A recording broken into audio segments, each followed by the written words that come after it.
doing just swell. Just swell. Start server. Okay. So what you need to do, Dan, is are you in the game? I am just making a character right now. Right, okay. So after you've done that, when you go start game, there's like a tab on the top that says join game. Click on that and then go click on friends, and then the server should come up.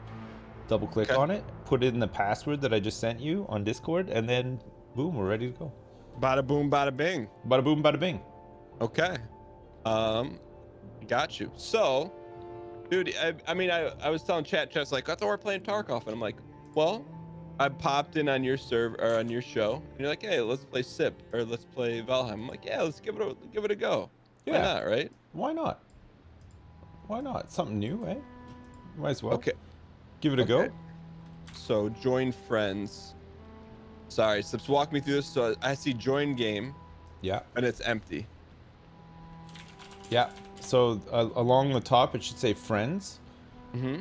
Or sorry, join game, and then there should be like a little tick box that says friends that should be ticked already. Yeah. And then you should see like a number counting up. It's like looking for servers. Yeah. Like 0 of 3,700.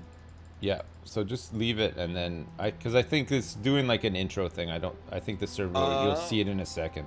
Okay, cool. So can you give me the first grade on this game? Because someone told me it's like Ultima Online, kind of. Kind of. It's a bit. It's like. Did you ever play Terraria? I did. Okay. It's a bit like it reminds me a little bit of Terraria in that. You get materials together to sort of craft and upgrade gear in order to fight a boss. So like every biome has a boss. Okay. And then you just sort of progress through it that way. There's like when you pick up certain resources, it'll unlock new stuff that you can craft, new stuff that you can do or whatever. And you just got to survive. Build a little base, do lots of mining and materials gathering, and then before you know it, bam, you can beat a boss. Very cool. And then how many biomes are there? 5 or 6, I think. Okay. How many? Maybe in more? your 18 worlds, how many have you beaten? 2. Okay. It takes forever. It's very grindy. It's a very grindy game. It should be server. Yeah, it's pretty fun. It's nice. It's chill. It's not like, it can be frustrating. Like it's one of those games where your inventory gets full of stuff and there's lots of meandering around and stuff. But overall it's pretty good. It's good fun. Well, I'm interested to see what you think. If this is your type of thing or. Oh God! I thought I just leaked your IP. I like hovered over your name on screen and it's like a bunch of numbers, but then there's no dots in it. No, it's fine. Yeah. Okay. Don't worry. Don't worry. I was like freaked out for a second. Okay. Join IP. No, just join this. You have to. This is a bizarre way to join a game. It's a little bit weird. Yeah. Hold on. Okay, so now I see you. I bring tidings. And then, but it doesn't let me. Oh, connect. There we go. There you go. It's like any other game. Yeah, it's just pretty standard stuff. Connecting to a game and playing with your best friend. I don't know, maybe like, if I could be so bold. You may be bold. It's an interesting password. I'm gonna hit you with that. That's an interesting password. You like that one? I do. I didn't probably know unguessable. I would imagine. I think if people were to, did you watch Nick at Night as a kid? No. Do you know what Nick at Night is? Nope. Is it a Nickelodeon thing? Yeah. So it's like Nickelodeon at night. They would take off like the kids shows, and then they would play like old TV sitcoms, like the one that's related to the password. Right. So like the Munsters. Munsters, Mr. Ed, Green Acres. Did Hello. you ever? I'm Mr. Ed. Gilligan's Island. Gilligan's Island. The Addams Family. Adam's Family was in that rotation. My Three Sons. What about what was that one? The Andy Griffith Show. Andy Griffith Show was in there. Nice. There was the Dick Van Dyke Show was on there. Carol Burnett Show. Right. All the big shows. But so you didn't watch any of those? Well, you didn't watch them on Nick at Night. I've seen them. I didn't watch them on Nick at Night though. We didn't get Nick at Night. It was American. You didn't have there was lots of like still a lot of like you know, American Canadian like cultural separations back then. Maybe not so much now, but in the 80s, like it wasn't super it wasn't as integrated as it is now, I guess. Like we didn't get MTV, for example. We had a Canadian MTV. Right, called Much Music, right? That's the one, yeah. And then we had a French one as well for Quebec called Musique Plus. Excuse me. Music Plus? Musique Plus, yeah.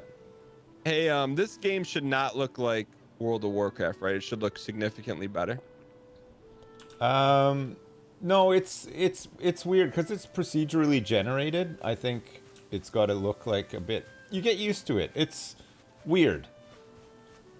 But like at first it looks bad, but you start to realize that parts of it actually look really nice. It just. But like this texture right here. Uh-huh. Does it look like a bump file from Microsoft Paint? It does, yeah. It's an interesting design take, but yeah. It's not about how, you know, if it's about how things look. Yeah, no, I mean, it's just wait, like you see like the lighting and stuff, like the trees and stuff look nice, don't they? But when you get close up, the textures are like very sort of pixely and stuff, but I don't know, it just works. Okay. I'm in. So you are Hogan. Yes. There's one of my many characters. I like to have a character per server, you know, because it's if I was to use one of my other characters, I'd come over with my full inventory, skill ups, everything, right? So starting in like a fresh new world like this, is it refreshing or is it like daunting? No, it's fine. It's like, you know, it's just a nice game. So you want to pick up like as much stuff as you can. Because it'll open up crafting opportunities for you. So like punch this tree here. Ooh. Show it who's boss. There you go. It's like Rocky in the meat locker. There you go. So now you picked up wood. You can craft some new stuff. So if you hit tab, you can open up like quick crafting. And then once we have a base and a woodworking table, it'll open up more stuff that we can craft. This is cool. Dude, this raspberry looks like a strawberry, but it looks delicious. Yeah, you gotta eat stuff, so gather food. See these rocks on the ground here, Dan, like where I am? Pick these up. You need a couple of them to make a stone hatchet. Stone axe, I should say. Then when you got the stone axe, you can cut down full trees. You could kill animals with it. Will the tree actually fall? Yeah, watch. Look, I'll cut down this one here. We're just gonna chop down the whole thing. Ready? Don't let it land on you. It will kill you. Okay. Just like in real life. No. You respawn. See? That's cool. You like it? So will that tree for always be knocked down? Yep. Forever. Yeah. It doesn't respawn. Nope. That's beautiful. Yeah. You can take the stump out and everything too. That's very exciting. Yeah. And then we can gather wood and stuff, and we can make a cool house.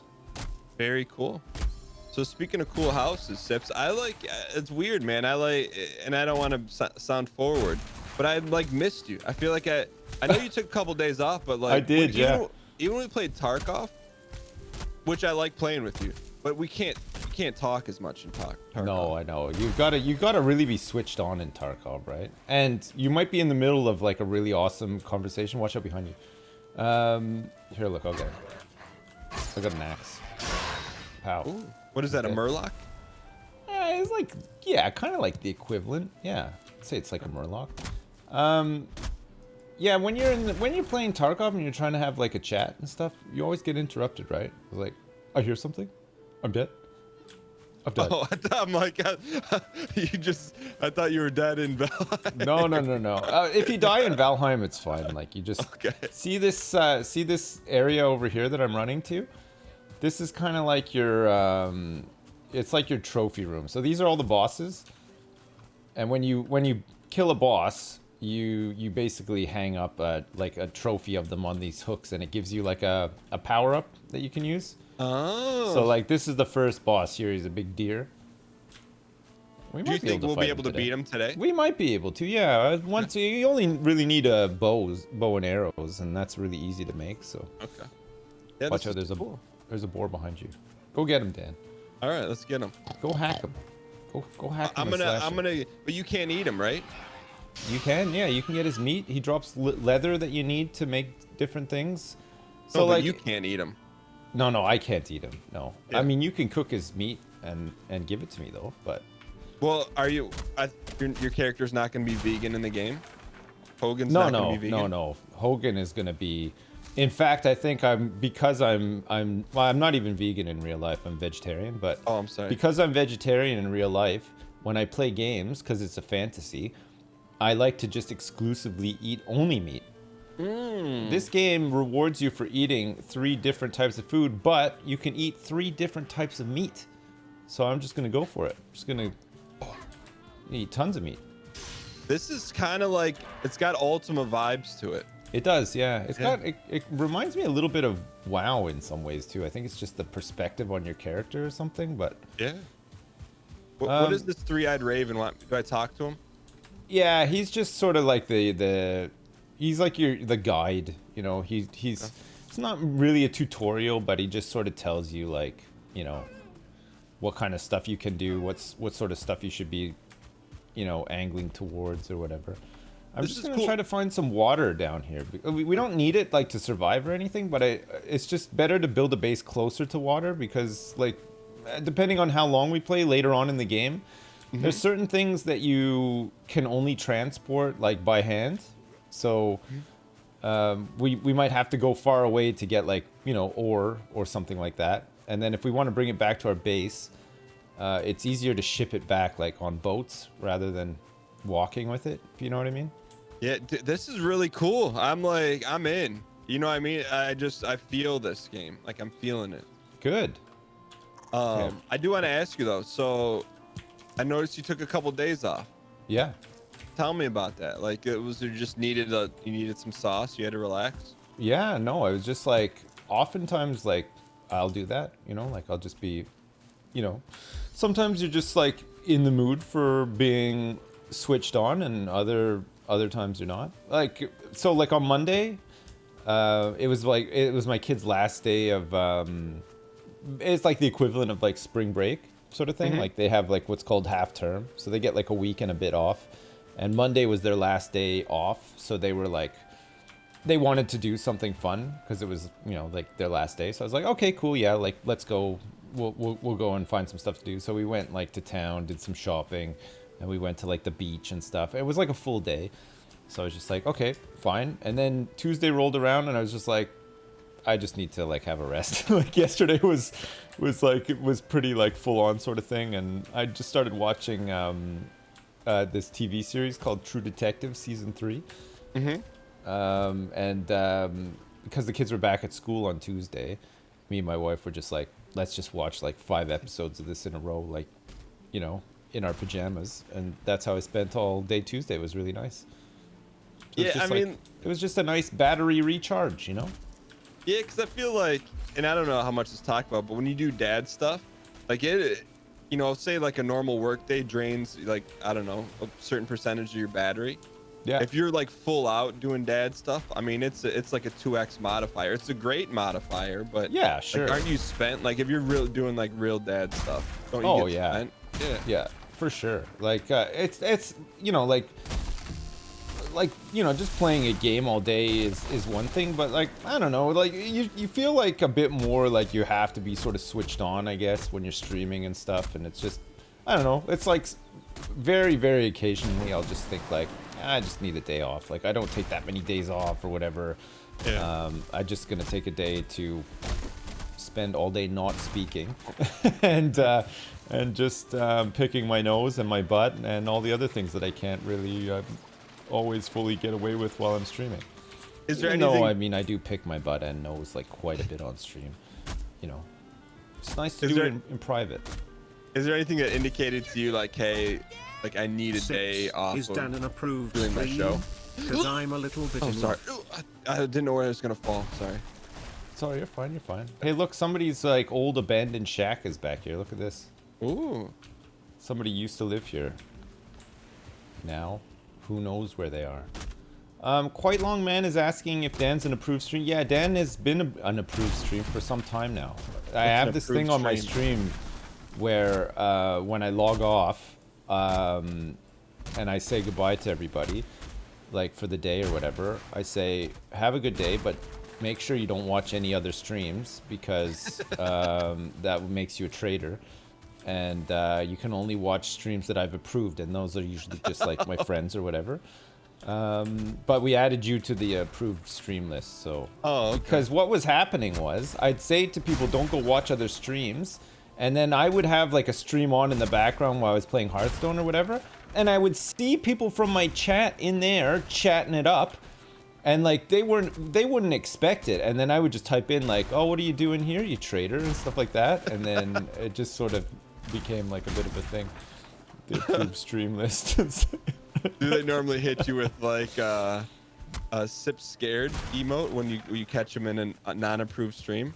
Yeah, well, I've had all sorts. Sip scared, like Pepe laugh and Monka shake and some other ones like that. The whole arsenal of. Wait, can I ask you a question on behalf of your chat? Sure. What were you doing in a non-approved stream where you saw them in a non-approved stream? Hunting down traitors, obviously. Oh, okay. Obviously. Okay, that makes sense. Yeah. I mean, you gotta find them, right? I just need some stone here, and I can build us a workbench. I'm clearing out this area because it's kind of nice. See here, this little bay. This can be a nice place for us to bring our boats and dock, and we could, where I'm standing right now, we can start building our house and stuff. It'll be nice. Dude, I'm just saying if like crap, guys. just early, He's I know I onto played this us. game for 10 minutes. Congrats If you on the like this game, 500K followers, you would have fella. no life, pajamas, Zelda's type. Just lock yourself up for Ultima Online. Like this is I kinda played what Ultima Online Online. is. I You have did? played it back in the Oh, day. Yeah. I didn't know you played it. I didn't play it like hardcore though. I was young when it came out, but I did play it. I did a lot of fishing in it, I remember. Yeah. But yeah, no, I can appreciate some Ultima Online. I have played it. Okay. But I didn't play it like as seriously as I would have played, say, WoW or something. You know, like Got it. spent a lot of time playing WoW. Did you play a lot of WoW? I played through the end of Burning Crusade. I tried to get a full emerald suit of armor. Right. Like I used to be a teacher, so I would teach, and then I would come home, and I'd go. I lived with my mom. Went in the basement, and then I would like no life WoW from like 3:30 or 4 whenever football was over until like 10, and then Right. I'd go the next day teach, and then I would wonder, are any of my students also playing WoW? Because this is like when WoW was Yeah, sure. new, you know. Yeah. But and then after Burning Crusade, then I was kind of out. Yeah, I think, yeah, it's a weird one with WoW. I think a lot of people kind of, well, I think Wrath of the Lich King, like, which was after the Burning Crusade, was the big one. And then I think a lot of people stopped playing after that, or at least a lot of people I knew stopped playing after that. Why do you think that is? I don't know. I think maybe it just been out long enough, or Wrath of the Lich King was actually a really good expansion, but then Cataclysm, which came after it, was not so good. Wasn't Cataclysm they just took the old world and made it fiery? Like, or is that, am I thinking something else? Yeah, they tried to. In parts it worked. It was pretty good, and then in other ways it just wasn't as good. Yeah, I don't know. It was an odd one. But yeah, I played. I didn't play as much in Cataclysm actually, but I came back and played for an expansion after that, which was, I think, Mr. Pandaria. I played that one quite a bit. That was the Panda one, right? And then after Mr. Pandaria, after that one was Warlords, was it? Was it Warlords of Draenor? I think. Can you just look behind you at your poster with the World Yeah, of the Warcraft one, lineage? the poster behind me is from, I think, Mr. Pandaria. Like it's a picture of Gromash Hellscream from Mists of Pandaria, that era. You know? I don't know if that means much to you. It doesn't, but I'll tell you what. I watched you for a couple minutes on Dropped Frames. Oh, nice. But I got to see an extended webcam picture, which I saw some of your shelf, which I was like zooming in on. Oh, right. You're trying to trinkets. Trying to figure me out, trying to see what I had. I was seeing what other Blizzard stuff you had on your shelf. There's quite a bit of, like, I mean, I went to a couple of BlizzCons and I was like, you know, I was a fan. Couple, every single one lifetime legacy pass. You're just gonna say a couple? No, I went to a fair few, but not as many as you're insinuating here. Like, hey, real quick, what is this? A little like tree stand that you built here? No, see, there's a workbench at the back here, but it's weird in this game. There's like a mechanic whereby some of these things need to have roofs fully over them before they can work. Okay, so now what you can do is you can click on this workbench and see like the menu that opens up. It's like a crafting menu. To the left of that, there's a little hammer. You could just spam click that and it'll repair all of your stuff. So like if you have a stone, anything that you can craft at this table, you can repair there. Later on, when we have like metal stuff, like made of bronze or whatever, we need to use like a forge, which is another crafting table to repair that stuff there. But for now, you can repair everything here.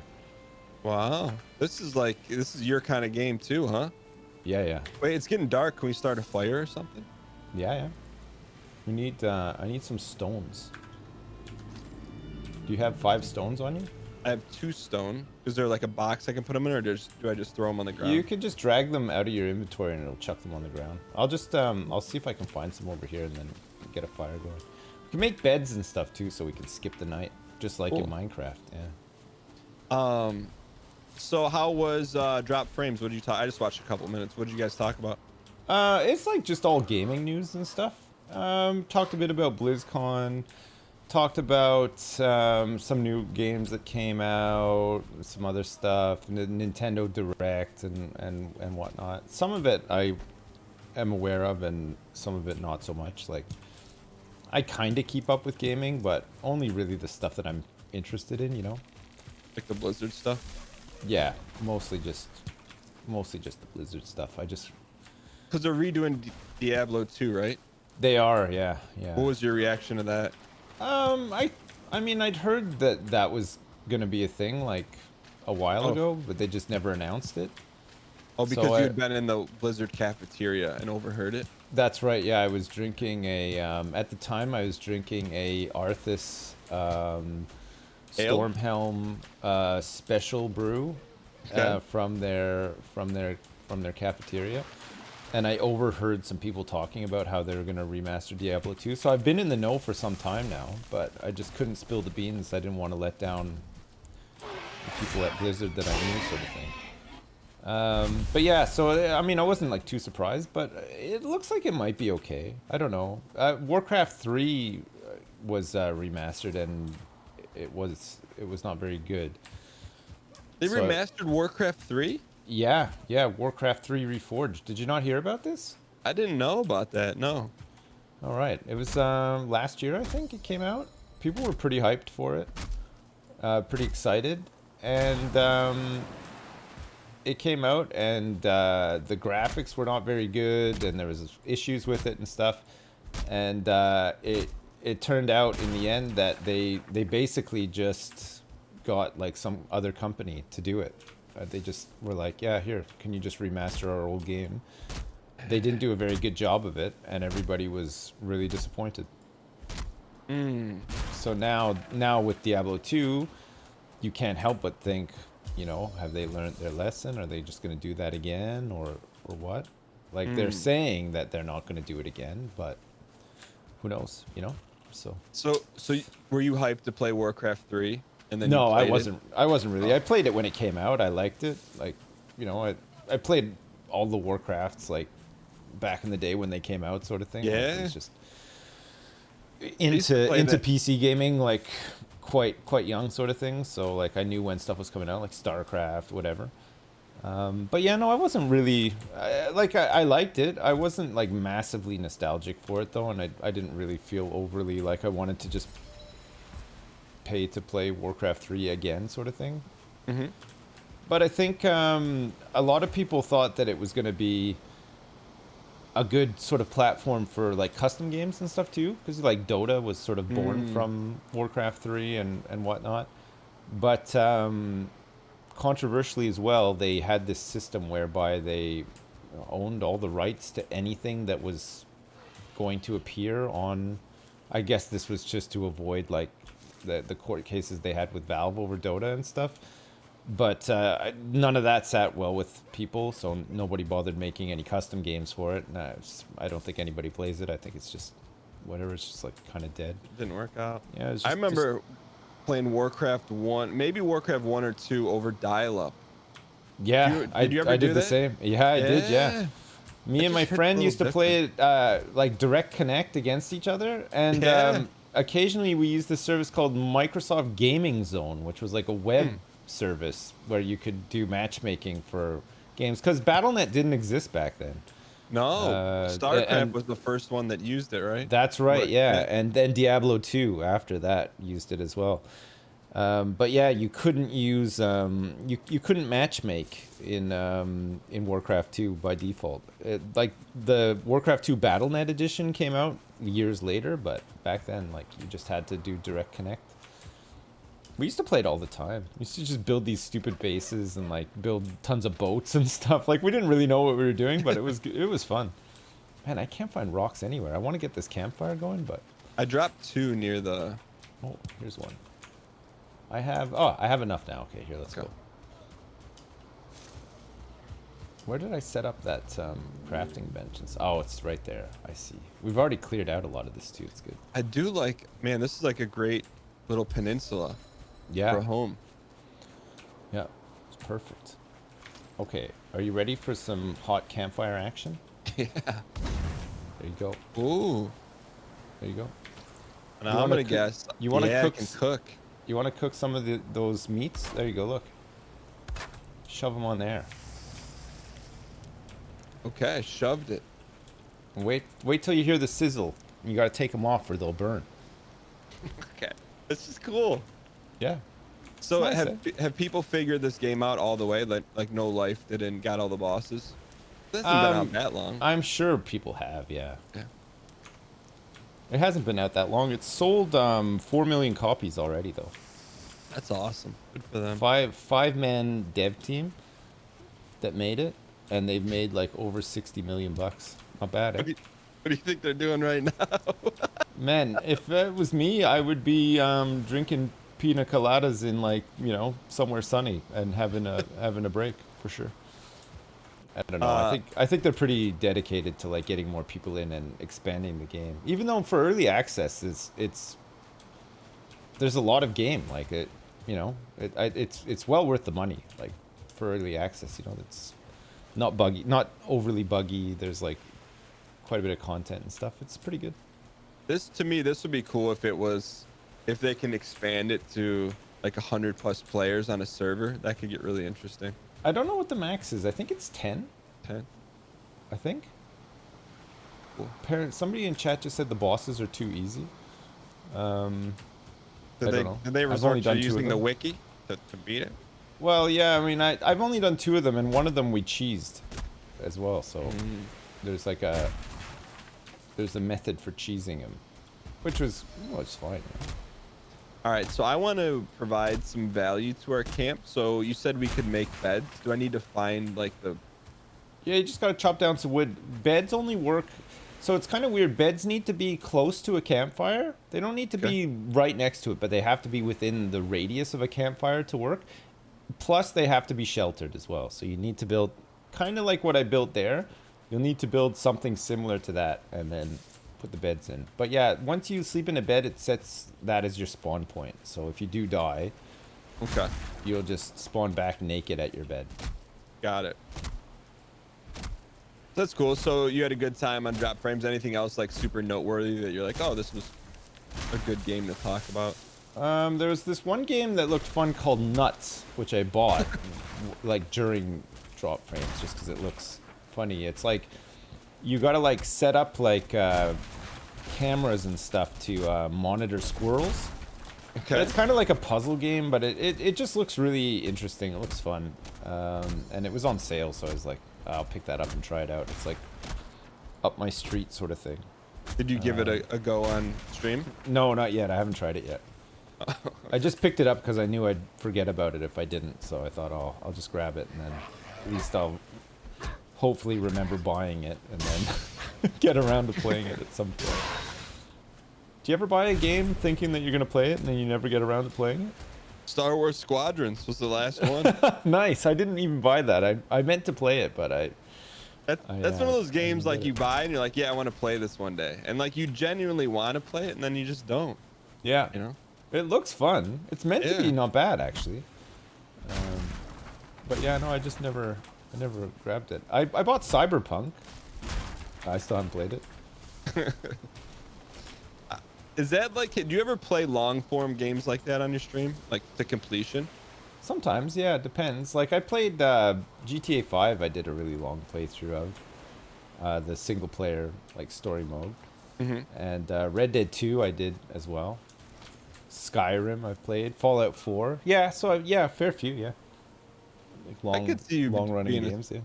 Well, I've seen some of your Skyrim stuff, but I was gonna say, even without knowing that, you seem like a Skyrim guy.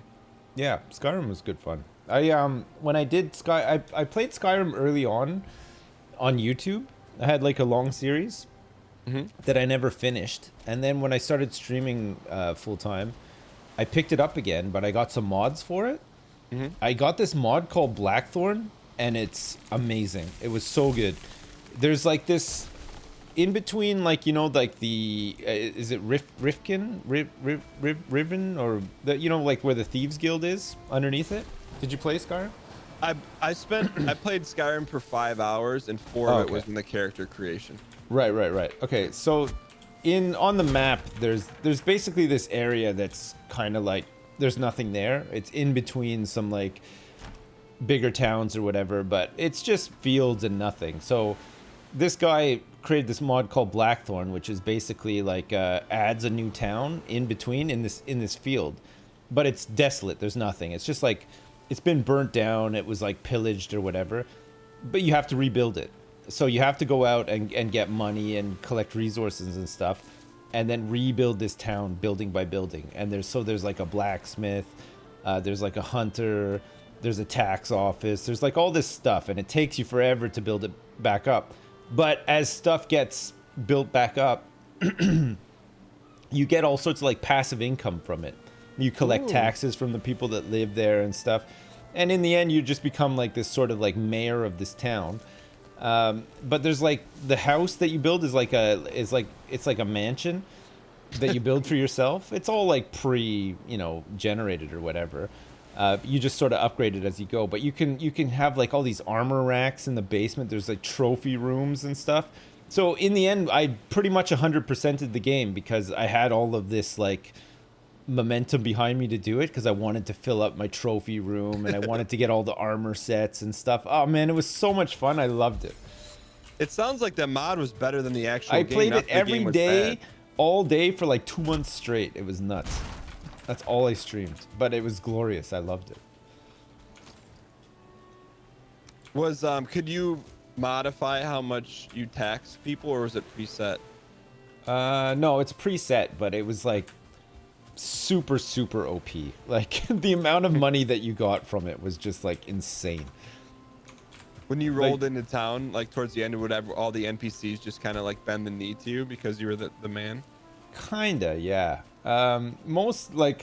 Mostly when you ran back into town, you were so over encumbered with crap, because you like part of like the passives were like, you pick up the lumber mill would generate lumber that you'd then have to like take over to the blacksmith to turn into something else that you could sell for money or whatever.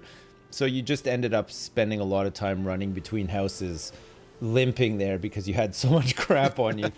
And it was it was good though. It's really fun. If you ever play Skyrim again, that is a great mod. It's really good. Blackthorn. Blackthorn, yeah. It's the way you made it sound. It sounds like cool. Like it gives you like an extra purpose in Skyrim. Because I would just a game like that. I wander a lot. Like, do you wander in games like that? Oh god, yeah. Yeah, I do a lot of wandering in Skyrim for sure. It's good fun. Like it's part of the game, but at the same time, like sometimes having a bit of structure is pretty good too, right? Yeah. So like right now we're working towards something. Yeah, I'm building a dock out here. Okay. For when we eventually get a ship, which we're nowhere close to getting, but you know, just in case. Just in case something crazy happens and all of a sudden we find ourselves with a boat. Oh, this you is need cool. a safe place to unload that boat. Can you make this dock however you want? Yeah. You Yeah, can there's make, all like- sorts of. Have you looked at the building stuff yet? You You need need to make a hammer. inside. Yeah, make a hammer, and then when you equip the hammer, you right click. There's like building, crafting, miscellaneous stuff, and there's all sorts of like pieces that you can mess around with building. It's really good. And you can't hit rocks off other rocks. You just have to find them. No, you'll get a pickaxe eventually, and you can smash up these rocks. Okay. But no, you can't do it just yet. Okay.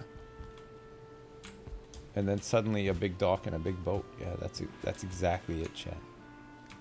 That's what we're aiming for. I love that when you have like a good to great memory of a game and it just brings back like, you know, like just Yeah. an enjoyable time. Yeah, 'Cause not for every sure. game does that, but the No. ones that do, you remember. For example, like when I think back to Overwatch, I don't have like any real fun I died.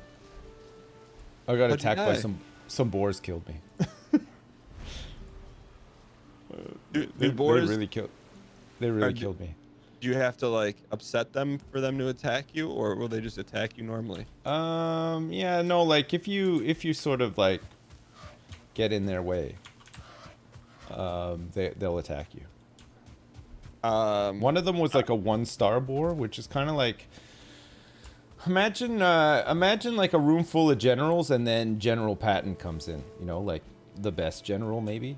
That was him. It was like 3 boars and then like, you know, 4 boars in one on top of those 3 other ones. It was So I like went. that. I'm not saying I did it, but I'm not saying I went to a family of boars and hit every one of them, including the general, and then ran from them. So Okay, I'm nice. sorry for that. Did you kill them? I just kind of hid in that little Jaeger's house that we found, but Right, I killed okay. a couple. Okay, good. Yeah, they drop valuable stuff. Oh. Yeah, I've just seen the rest of the family is still here. Just try to get to my body. You got a corpse run in this, so when you die, you can go back and pick up your stuff. You leave behind like a little tombstone. Mm-hmm. If you die again, do you lose the stuff? No, you can always pick it back up. You just have to be able to get back to it to pick it up. Oh, cool. Yeah. Do you have the music turned on in this game? Yes, it's very repetitive. Oh, I would say I like it, but I also I do like it as well, Yeah. but your chat might start to complain at some point. All right, so I have okay. Now I have the hammer. Now I can see what you're talking about. Yeah, We see, can you make can. doors. Oh yeah, yeah. We can make we'll make a big house. We can store all of our That's stuff in there and sleep in there and stuff. It's gonna be awesome. This is really cool. It's not bad, eh? Yeah. $20 too? Is that how much this game was? Yeah. Seems like there's some value here. That I think I'm just I think it's not amazed bad. at all these. Yeah. Just loving all these recipes sliding in. And Yeah. to do that, you need to go to the workbench, right? How do you Yeah. make that stuff? Workbench? Yeah, some of it's workbench, some of it might just be like, you know, building stuff that you do like with the hammer or whatever. Like it just depends. So, okay, so all those recipes, I don't like. I saw like a thatched roof and stuff like that. Yeah, Was it that's all right- build stuff that you right like click with your the hammer. Yeah. And then you, if you spin your mouse wheel, that'll like rotate stuff too. So like, you got to use the hammer to build like the workbench in the first place, sort of thing. And then all the like little roofs and stuff that I put around it. Whoops. Oh, okay. Right click with the hammer. I got you. This is cool. Yeah, it's not bad, eh? To put my rag tunic back on. We're not even wearing pants right now, Dan. We've just got tunics on. That's it.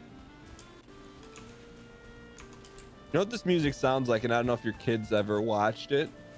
There's a green turtle called Franklin. That's what this music sounds like. It's like Franklin music. I'm aware of Franklin, but my kids have never watched Franklin. I don't know. I don't know why, but it's very relaxing. Are you building the sleeping hut? I'm just extending a wall. Okay. Well, I forgot, Sips. You are very particular about your civil engineering. No. You go for it. I want you to build some stuff. I won't bulldoze anything this time, I promise. This is I've heard that before. This is a no bulldoze zone. Oh, it can snap together. This is really cool. 5 people made this game. Yep. It's impressive. Pretty good, eh? How can I remove this one? If you middle mouse click, so like with the hammer equipped. There you go. And you get all the materials back as well. Oh. Yeah. It's a great deal. It's not bad, eh? I feel like this is right up your alley. Oh yeah. Look at this. I've got a hoe. I can do some real bulldozing. I won't bulldoze anything that you build though, I promise. You can. It's okay. I'm gonna flatten it out. It's a little bit easier for us to build. So Sips, did you find after you took those couple days off, did you come back, like were you on whatever day you came back, were you like juiced up and ready to go and like creative, or you just needed it? No, it's just like caught up on like some sleep and some rest and stuff, and it was fine.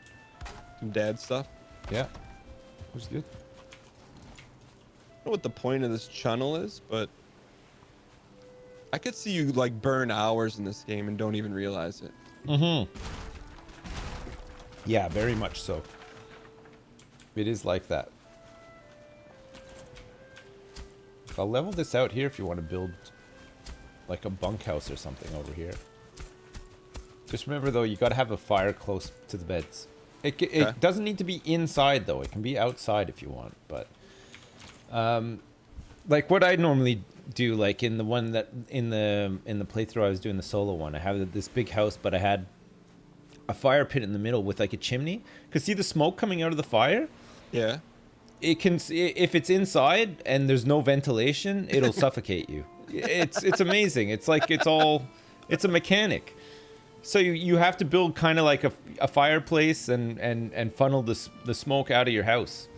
It's really good. Got it. Okay. So like on the roof, you have to have like open bits for the smoke to escape from and everything. It's really good. Okay, so I'll build us a place to sleep, and it's got to be relatively close, right? Yeah. Okay. Just build it like over here.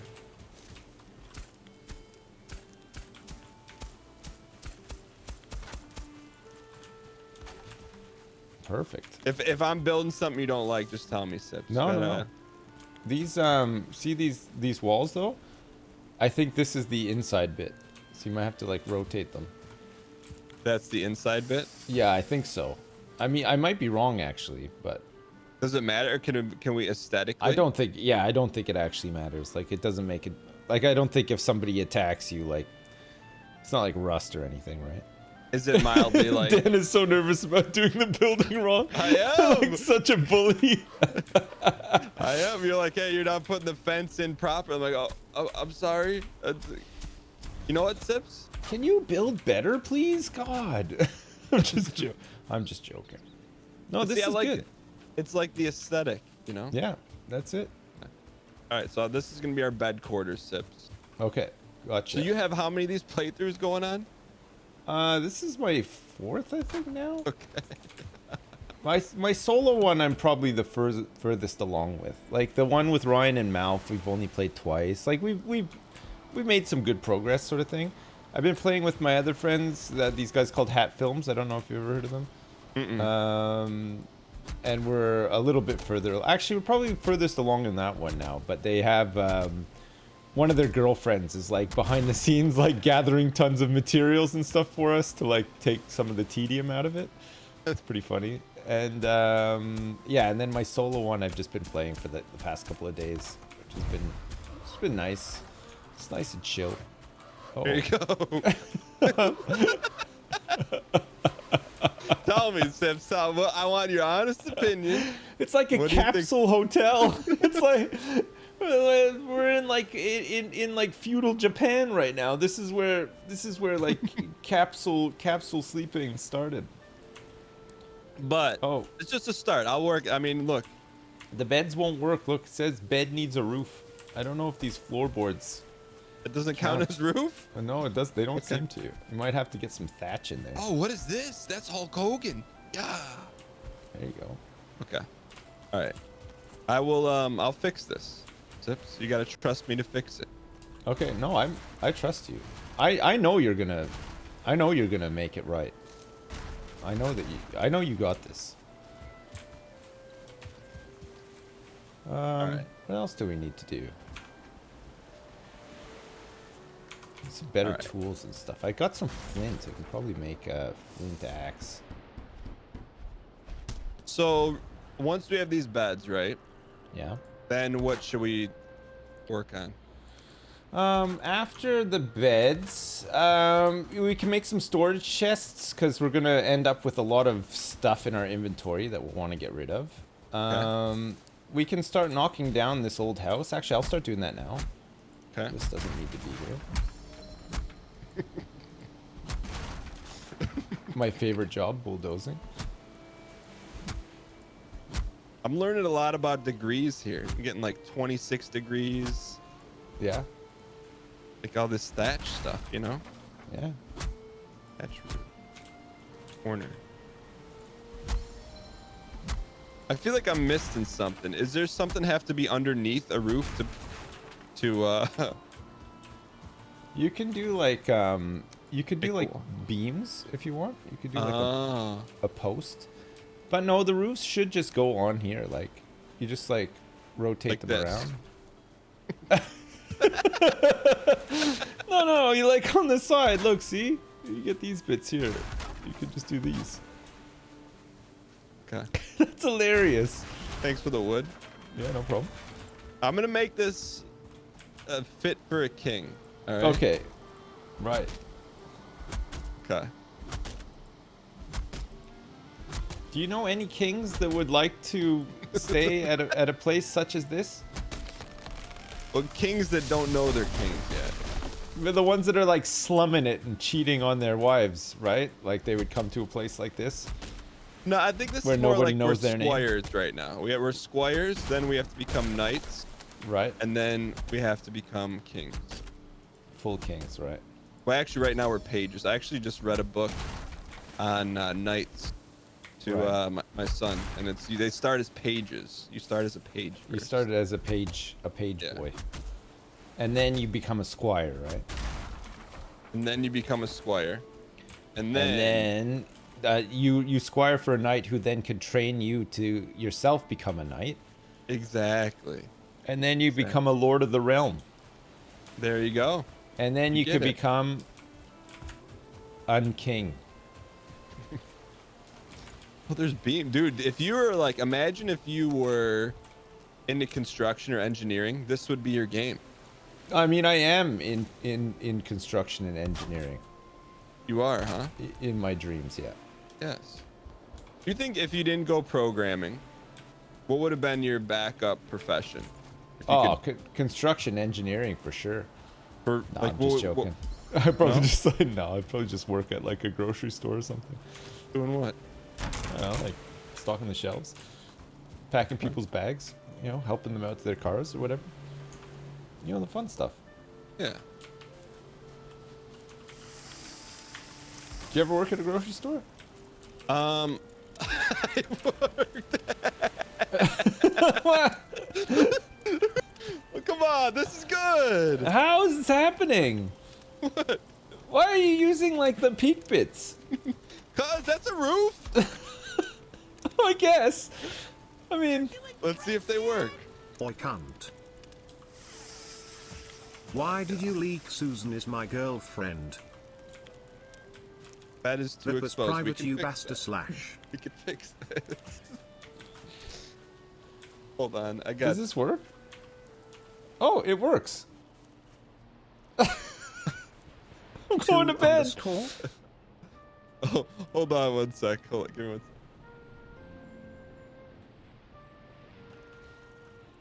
Hey Trot, thanks for the 10. I appreciate it. Thanks so much.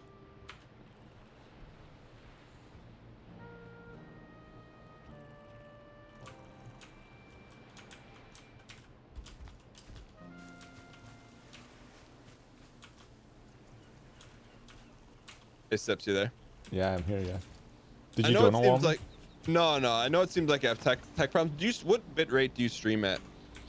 Right now, it's like 7K, 7K, I guess, or so. I think it's set to 8. I think Twitch caps you though. I'm not sure what the cap is. Why? What bitrate do you stream at? I just bumped it to 6. I was streaming at 5,000. I just bumped it to 6,000, Right. and I thought it was better, but I'm getting raviolis. Raviolis. Yeah, raviolis is like when your Twitch stream stutters. Oh, right. You ready to sleep? Yeah, but my bed's exposed. I gotta put a little. You gotta work wall on in it still. first. Yeah. Right. Okay. Yeah. Get a little wall in there. Okay. I don't know if I've ever had any raviolis.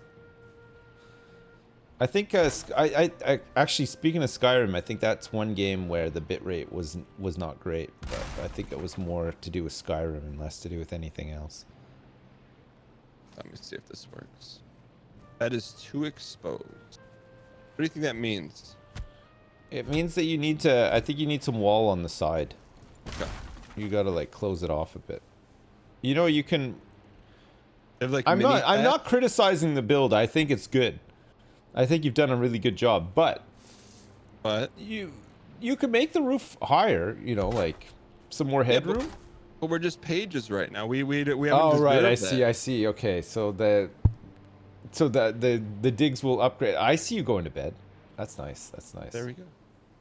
So like as we become squires, then we get to upgrade. Right. I like that. It gives us something to work towards, right? Yeah, for sure. What do you think is a realistic goal for us today? A realistic way, we could probably beat the first boss. Okay. We're not like massively far away from doing that.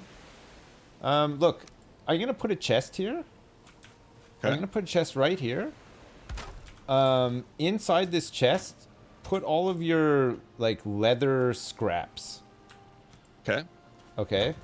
And then once we have enough, so you get those by killing boars. Okay. Once we get enough, I can make us some bows. And we can Ooh. make some arrows with some wood. And then and then we're pretty much ready to go. We can Sounds kill amazing. some deer, get some leather gear crafted, and then we can go beat the first boss. We just gotta find where his altar is, and then we're ready to go. So we need to go boar hunting. Is that what you're saying? Yeah. Okay. Should we do it together? Yeah, I just found some boar here if you wanna. Okay. Oh, if you Alright. press M, Mm-hmm. and see at the bottom right, it says visible to other players. Just click that, Oh. and then I'll be able to see you on the map. Okay. You should be able to see me on the map as well. And you are using your axe to fight. Yes. Okay. Yes. Your health bar is like 65%. Yeah, I know. I'm just eating some berries and stuff right now. Did I get We some set cooked traps. No, there's like spikes that you can like line the base with. But no, there's no like animal traps or anything. There's some boars just ahead here, look. Okay. Here comes one right now. Nice. Nice, good shot. Maintain the DPS, very nice, well done. I think there's another one back over here actually. I wonder if they got this from Ironforge starting quest number 3. Yeah, I think they did, you know. I like to think that that was the inspiration for the game. Did you ever, what was your alt? So I know you're a human paladin. Did you ever have any alties? Yeah, I played Horde side for a while. I had an Orc Hunter, I had an Undead Rogue, I had a Blood Elf Priest, Shadow Priest, which I played quite a bit on. Yeah, I had a bunch of alts. I mean, I played that game a lot. I had lots of alts. Human Warrior. What do you think your slash played is? Oh my gosh. I don't even know. Tons. That's my most played game by far. It has to be. Would you ever do that on stream? Show your slash played? Yeah. I mean, if I could be bothered resubscribing and logging in and stuff. If you had to guess. God, I don't even know. I have no idea how much I played. Tons though. Like 1 month. Days and days and days worth. Oh, more than that. It has to be. One real life month you played more of? Oh yeah, easily. I mean, I played it for years, like through multiple expansions, everything, right? Like, and for at least like 7 of the first years of World of Warcraft, I didn't have kids either, so I had fucking tons of free time to play it. Now, not so much, but you know, so it goes. Think you ever go back in a while with one of your kids, or you don't think they'll show interest? I mean, if my son started playing it, I'd probably play with him, sure. It's a bit different in those terms, right? Yeah. Because you're just doing it, like, Dad for stuff. something to do. Yeah, it's like dad stuff, right? You don't really mind what you do. But, like, just to go in and play by myself now, I think I'm done. I don't think You're I'd good. bother playing again, yeah. There's other stuff out. I think the appeal of WoW back then was that there wasn't really anything else like it at that scale either. I mean, part of the appeal of WoW was a lot of the people that I played games with were playing it too. So it was, you know what I mean? It was very community driven and stuff too. What was your guild name? Ye Old Goon Squad, Oh, that's right. which is abbreviated That's to what Yogs Yogs. means. I didn't know that. There you go. We were first and foremost a WoW guild. The Got 'em. old goons. Goon Squad is from the Something Awful forums, somethingawful.com forums, which is like a internet community from a long time. It's still around, but it's changed a lot. So we were called Forum Goons back then, and so every guild that you made in the name of Something Awful was Goon Squad or some, you know, derivative of that. So people would know if they're online. They're like, oh, they're Yeah. one of us. And like so to join the forum, there was a huge barrier of entry because you had to pay $10 to become a member. It's a one-time thing. You pay $10, you become a forum member. But if you were like a jackass or you know you just didn't fit in, you could be banned. So it was like, I don't know, it was kind of weird. But it worked. I mean, I was in a lot of goon guilds, not only for WoW, but like, Guild Wars too? Planet side, like EVE Online, you name it. Every You game. played EVE Online? I played EVE Online, yeah. Didn't know that. I was in Goon Swarm, which is like the somethingawful.com EVE Online corporation, which was kind of notorious for being hated by everybody on the server for trolling and being assholes and stealing and controlling massive amounts of no sex space. Yeah, it was How long it was did you fun. play EVE Online for? I played it really early on before, because EVE Online's been around forever, right? Yeah. Like, it came out before WoW went into public release.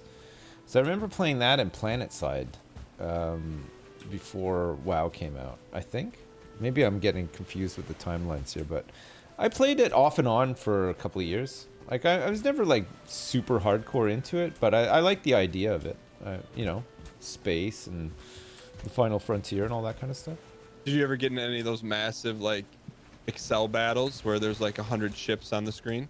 Well, no, because it had an object limit back then, so you could never, even if there was 100 people there, you wouldn't see them all on screen. Like, and it was like a slideshow as well. Maybe it's different now, but technology's come a long way. But back then, it was just like pretty dumb. I checked out EVE Online last week. Did you? Yeah. Oh, this is Patton. Oh, it's okay. What a time in 2021. You checked out EVE Online. It's Guess what the hilarious. video title is called? Right. Is Oh, EVE Online any good in 2021? right. Are you picking up all these leather scraps? I hope you are, because I've got too much wood on me. Here, I think there's one I here have too. 6. Leather scraps. There you go. Yeah. All right. I think we've got enough to make a bow. What is this thing? Oh, click on it. It's like it's just lore. Oh, okay.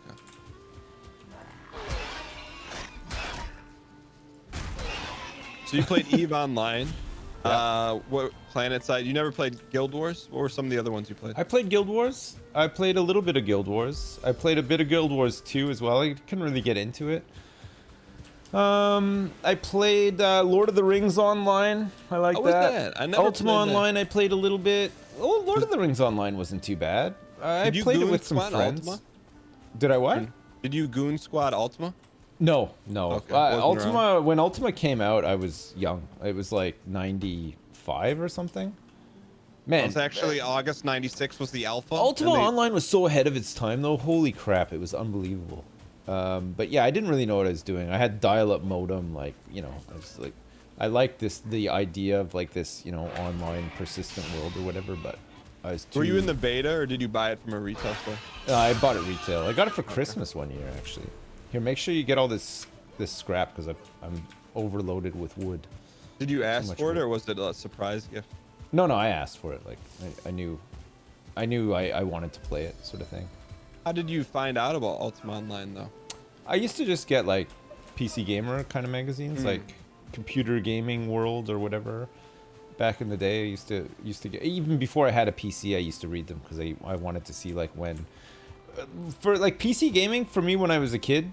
I never had a good PC, but my friend's dad was an avid like war gamer, so he always had a better PC than he needed to have to play these old ass war games that he used to play all the time. But because they had a decent computer, my friend would always get computer games for Christmas. So like Monkey Island, Day of the Tentacle, like all the old LucasArts games, Police Loom? You play Quest, Loom? Space Quest, yeah, Loom, all of those. So like anytime I'd go over to his house, which was like more and more because all we wanted to do was play like Monkey Island, and he got like Monkey Island 2 for his birthday one year, and we played it every day for like a month, like trying to figure it out and finish it and stuff. It was insane. Like we Dude, on day one there used to be a wicked audio bug for that game. So like Right. you could make it like 15 minutes in. I mean, this is on I think the week it came out. And you had to like mess with your IO stuff on your Sound Blaster, but you probably didn't have to deal with any of that. No, I didn't. No, I think it just worked. The one game we couldn't get working though when it came out was I think it was Wing Commander 4 or was it 3? The one the full motion video one that had Mark Hamill in it. Yeah. It was like one of the first games that came out on CD-ROM, and for whatever reason, like he had a CD-ROM drive in Windows 95, and it just like it just wouldn't work. We could not get it to work we tried everything. Like we were like editing like files and shit. Like it was insane. Just could not get it to work, which was unfortunate because we used to play a lot. We played a lot of Wing Commander 2 and stuff. Like we used to like role play as pilots. Like in his mom had like an office. She worked at home. She did like she was an accountant, but like, you know, she worked at home and looked after the kids and stuff. And so like in her office they had their computers and stuff, so we'd arrange the chairs to be like a cockpit in a ship, and we were like 8 years old. We were like role playing stuff. It was hilarious. PC gaming in the 90s. Yeah, but it's like late 80s, 90s. It was good fun. Did you put on like bike helmets and stuff, or? No, it wasn't like that elaborate, but it was one of those, like, you know, when you're a kid, like especially around the PC, like we'd get home, we'd go to his house like after school, which was like, you know, 3 o'clock or whatever. We'd get in and we'd be like, oh shit, yeah, we can just go straight on the computer, play some Monkey Island or whatever. Yeah. But then like around 4:30, his dad would get home from work, and like his dad would get home and immediately kick us off of the computer, because he'd get in, he'd want to have like a, you know, a quick like drink or like a smoke or something, and then he'd be like, all right, off you go. Like, oh come on, we're in the middle of playing Monkey Island. He wanted to play his war games, so like we're constantly like trying to find like maximizing times where we could play like when he wasn't home and stuff like that. It was funny.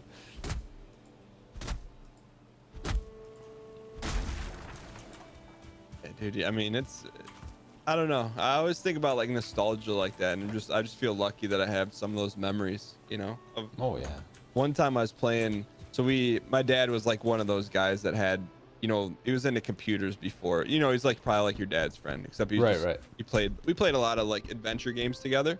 But he got Wing Commander, the first one, and we had a flight stick. And I'll never forget, I was like, however old I was, pretty young. I woke up really early in the morning, type in C:/WC, and then type in WC.exe. And then I started playing it with the flight stick. And it was like a cheap flight stick. Yeah. And it was really early, so no one in my house was awake. And I kept mashing the buttons, and I mashed it so much, the flight stick started to smoke.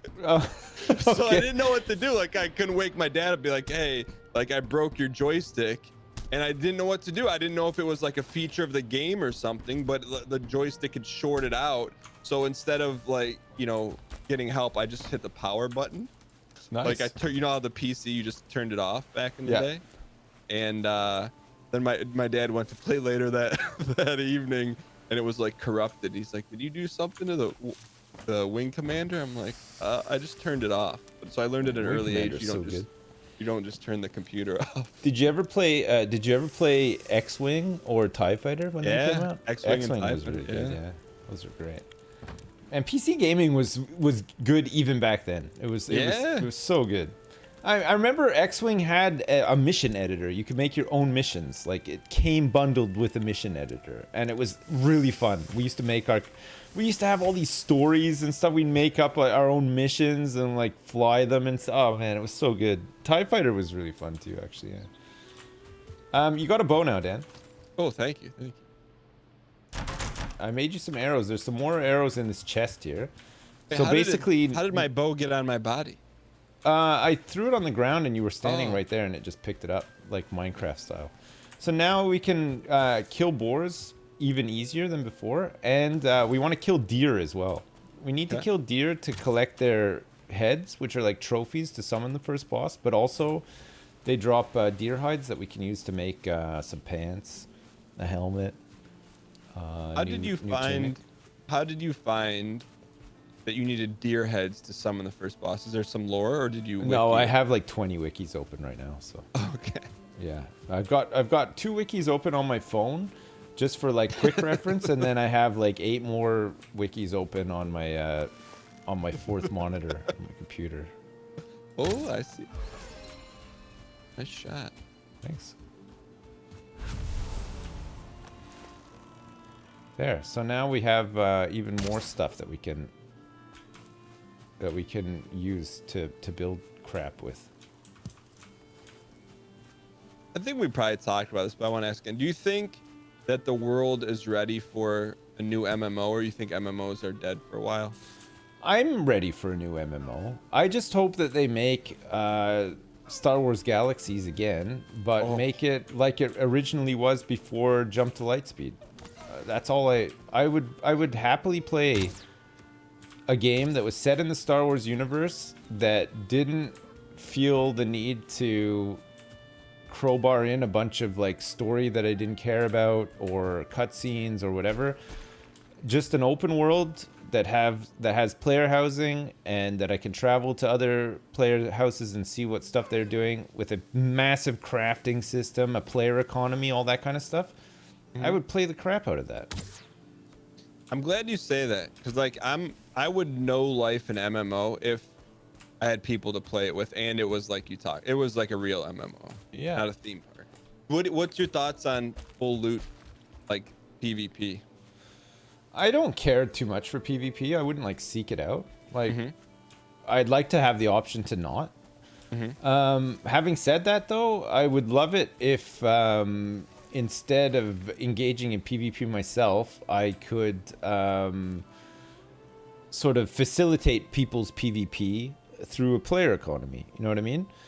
It would be cool if, like, you know, for example, like in a Tarkov, you know, like in Tarkov, you gear up and you go out and you fight people, and sometimes you take all their shit and sometimes they take all your stuff, right? Yeah.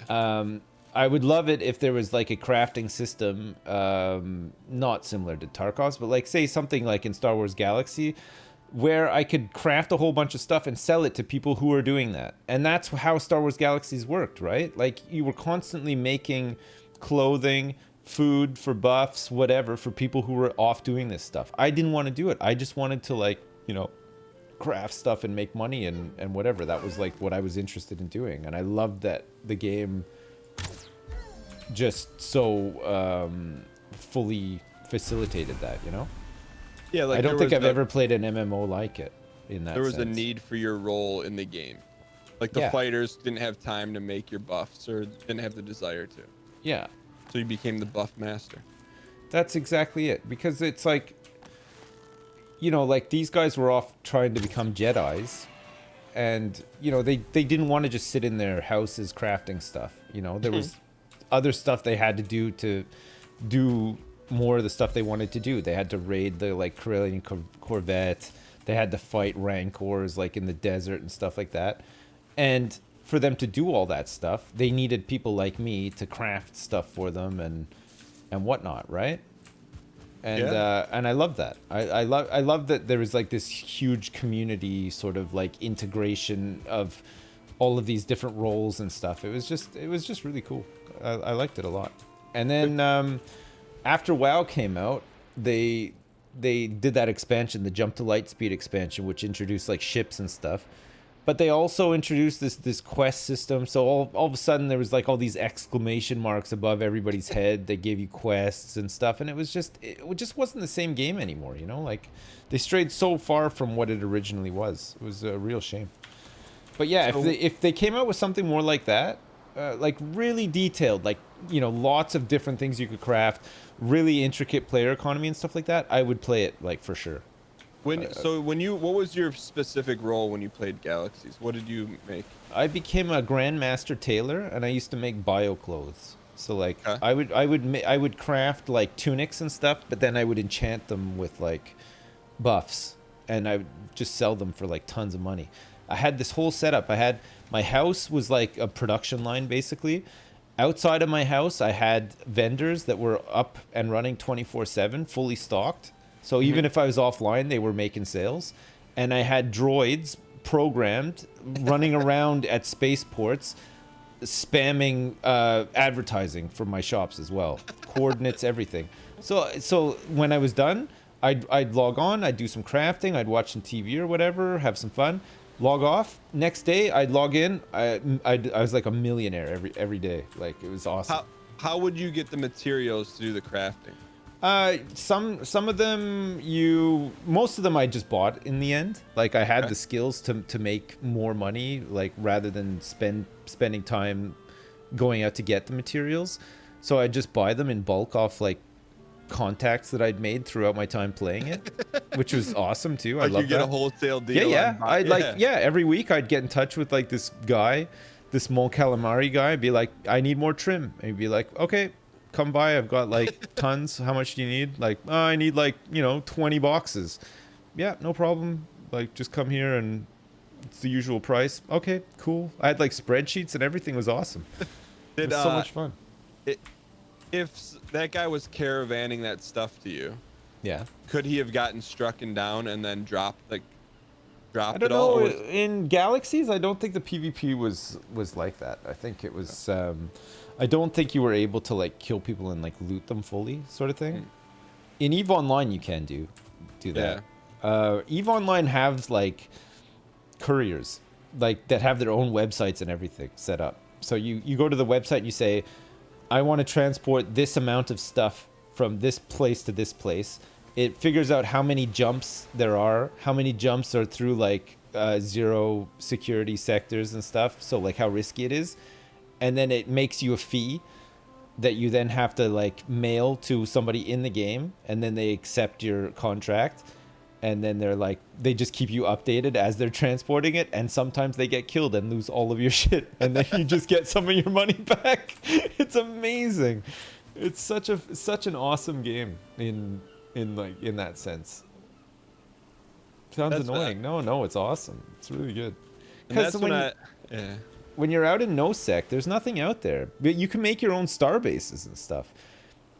To make star bases, it's a tremendous amount of effort and materials, like, and money as well. And you have to ferry it all out there, like somehow safely, right? So. But the risk was worth the reward for people that tried to do that stuff. Yeah, for sure. Yeah. It's just. It's just not a game that's on rails, you know, like, yeah, a game like World of Warcraft, for example, is completely on rails, you know. Even if you even with World PvP, if you wanted to raid a town, you can't, because like the NPCs there are like, they're not even a level. You can't even, you know what I mean? Like they'll one shot you in the name of keeping people happy, so you're not just ganking people or whatever. You know what I mean? Yeah. There's a story. There's quests. Like, there's only certain crafting professions. There's not much like in it, you know, in terms of like being able to craft stuff that people need to make money and stuff. You know what I mean? It's all very much if like, you make something, it doesn't matter. It doesn't matter, yeah. So it's very much like, do your dungeons, do your raids, experience the content. That's it. You know what I mean? But like a game like Eve and Star Wars Galaxies was more like, here's like a big tool set and sandbox. Make your own fun, make your own game. Doesn't matter what you want to do, sort of thing. There was like less rules, I guess, and I like that. And that's what I loved about, if I boil Ultima Online down to one thing why I liked it, is that like you could take out the city guards. It wasn't easy. You could do it, but I always knew when I left the city, like my blood would pump a little bit harder, because like you're outside of protection, and there's like an inherent risk in doing that. When I feel like the only game to me, and we've talked about 100 times, that does that is Tarkov. Like there's a danger when you leave the city, but there's a risk to do it and a reward to do it. Yeah, for sure. And like I was saying, like to chat earlier, because like with Tarkov, it's one of those games that like some people just don't want to play a game like that, right? They don't want to lose stuff. They don't want to. So like you're playing it, and they're like, how, like, I watch you play this and I like watching you play this, but I can't play this game myself. Like it's too much, you know. Like it would, like I'd be too scared of like losing stuff, or I'd be too scared of just getting headshot out of nowhere or whatever. And it's not for everybody, but I think that, like, that's it's so you know, I don't know, satisfying, fulfilling, satisfying-ish, sort of. Did you ever try Black Desert Online? Yeah, I played it kind of recently, actually. It's not terrible. It looks like it should be terrible. Like, it's very much, that's a game where you'd spend a lot of time in the character creator. If you spend 3 hours in the Skyrim character creator, don't play Black Desert Online. You will never leave the character creator in that game. Okay. But it's interesting. Again, there's a lot of crafting in it. There's a really intricate crafting system. There's player housing. There's like all these like systems for player housing, warehousing goods, like, and stuff. But then if you don't want to do any of that, there's like progression. There's like, you know, gear. There's bosses and stuff like that. Can I ask about the player housing? Yeah, sure. Is it instanced or is it in the world? It's instanced, like when you go in. You see it in the world though, but like if you when you open a door, like everything just sort of like spawns in after. But yeah, it's like kind of in the world, but it's not out there. It's like you rent apartments for the most part. So like we can't walk out into the world and say, oh, there's Jimmy Joe's house. We have to.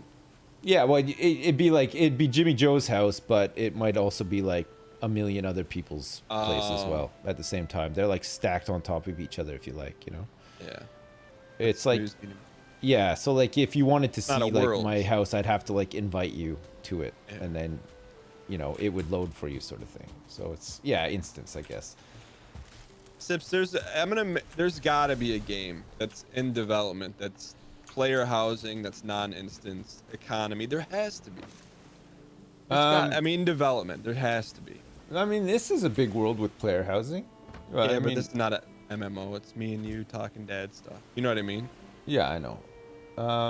Man, Star Wars Galaxies used to have proper player housing. Like, you could set up a town because it was just planets. Like, I just had like a house like on Tatooine, like in the middle of nowhere. Yeah. But there was like villages. Guilds would have like their own villages and stuff, and it was all out there. You could just stumble upon it. It wasn't like instanced or anything. It's really good. Yeah, it's like, I mean, it'd be like Dadcraft, but in an MMO. Like you could have it like a Dadcraft village, which would be cool. And but it's not just limited to the people playing Dad. That would be cool, yeah. What do we need for rag pants? Oh, I think we need to do the first upgrade here. Hang on a second. So the first upgrade for this is the chopping block, which just needs 10 wood. Let me get a chopping block here. Okay. And then I think we can build some other stuff. But I mean, like if you take Dadcraft, for example, that's what would happen in an MMO that we were talking about. You just give a server, and then what happened? Like you don't know what's gonna happen. You know the dome is gonna pop up. You didn't know those businesses were gonna pop up. You know what I mean? No. Like you let people do what they do. Yeah.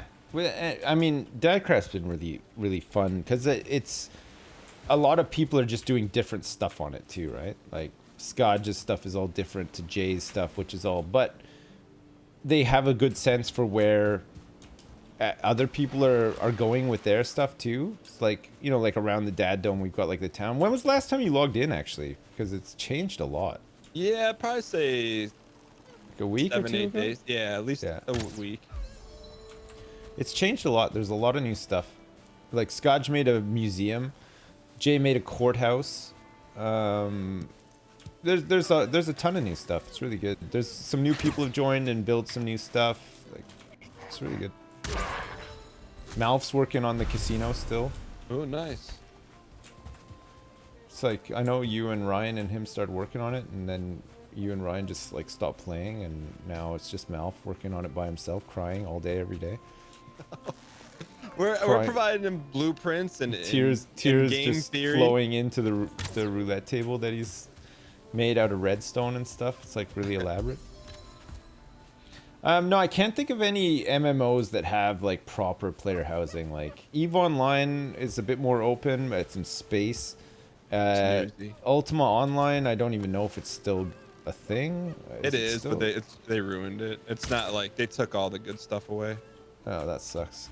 And but they are doing a legacy server. Galaxies was shut down, but it's apparently, I think like a fan community or something have started up like a kind of like a legacy server, because I don't think Sony are ever gonna do it, or probably don't have the rights to do it now or something.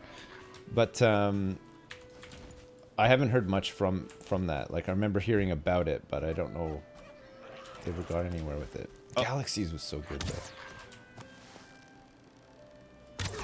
I think of all the time I played WoW, if Galaxies hadn't been ruined, I would have just played that instead. Honestly, it was so good. You're all right up there? Yeah, I'm just there were two guys on me. I didn't know if I could take two at once. There we go. There we go. And maybe one day. I feel like gaming kind of goes in cycles, and I'm just praying for the cycle of like a non, like you said, Ruby on Rails, non-theme park MMO. Yeah. We'll see. Yeah, like an open MMO where you, like with player housing and just like just more player-driven stuff. Like I keep saying this about Diablo 2 the remaster as well. It has to have trading in it, because the only reason I played Diablo 2 for so long was for the player economy. Like the only reason you ever did runs and farm stuff was to get stuff to trade to people for a chance at getting better stuff yourself or whatever, you know? Like there was a point to it. And I think Diablo 3 would have been the same, but because they launched with the real money auction house, and the itemization in the game was not designed very well to begin with. It was so unpopular that they just closed down the auction house completely, but I don't think they should have. I think they should have taken away the real money auction house, because I think it was just a stupid idea to begin with. But I think they should have left the normal trading auction house. Take away all the soulbound gear. Let people just trade away the stuff that they're not using anymore, or stuff that they want to like trade away for profit or whatever. And just let the players, like, you know, play the game like the way that they want to play it, not massively on rails being babysat by Blizzard. You know what I mean? Like it doesn't make any sense to me. I think all it's going to take is for one developer to take a chance. Like, just take a chance and then make the game or give the control to the players. And I think you'll see a game like that do well. And then you'll start to see a bunch of copycats. Oh my God. We're in a new biome right now, by the way. This is like the second biome, but we're not like quite ready for it. Like this gray dwarf here will probably kill us. We don't have any armor or anything. Yeah, just run away if you can. It's good to know what's right there, though. New World. I played the New World MMO, chat. The Amazon one. It was all right. It didn't have any of the stuff I'm talking about, though. The crafting system seemed not bad, though. But again, it was just, you know, it felt like I was playing an MMO that was designed in like, you know, 2005 or whatever, but it just had like better graphics and stuff. Combat was a little bit different. They had plans to do like open world or free looting, open PvP, but they changed it. They were very, it was a very like vocal, a very well documented thing that they changed it, I think, for the purpose of giving the game to be more successful. Right. You know. Yeah, I mean, I get that, but I mean, at the same time, like, it's good for a game to be successful, but you just lose so much along the way. But the flip side of that is that you have a game like say Tarkov. Tarkov's a pretty good example, actually, of a game where the devs will follow their vision to the T, right? They're not going to change anything of how they think the game should be. Like, right. They want to make it more hardcore. They want to make it more punishing, which is fine. I mean, if you played the game, you're kind of used to those elements of it. For new players joining, I don't know if that's the move, but also like and going far the other way, you don't want to end up with a game that's only played by the ultra hardcore. You know, you have to have some middle ground in there as well. Like your game can't thrive when it's only being played by 1% of the player base. But similarly, I don't think your game is very good if the player base is completely like saturated, like beyond. You know what I mean? It's dumbed down so much that the mass appeal just the game is just I don't know. You're playing like WoW, you're playing just because you've always played it. You know what I mean? It doesn't really matter what they do to the game. Like you're already invested, right? You're in a guild that you've been in forever, and you're raiding, and you're just doing the same things over and over and over again. But I don't know. Tell that to Dota. I don't know. Dota's done better at appealing to newer players and stuff, but the problem with Dota isn't Dota. It's just the genre. It's like, you know. I don't think MOBAs are like a sought out game mode now for people. You know what I mean? Not with like stuff like Battle Royale and whatever around, you know? I think there's just other things that people want to play. Oh god, I'm having some trouble here, Dan. I have 3 HP. Got you. I think, I mean, it's like you got to have the Jedis and you got to have the people that make bio clothing. I think so, yeah. I think you got to have enough for both camps, like to feel like they're having a fun time. You know what I mean? Tarkov risks sort of alienating people that like to just play it the way they play it, right? In favor of just like really hardcore players. You know what I mean?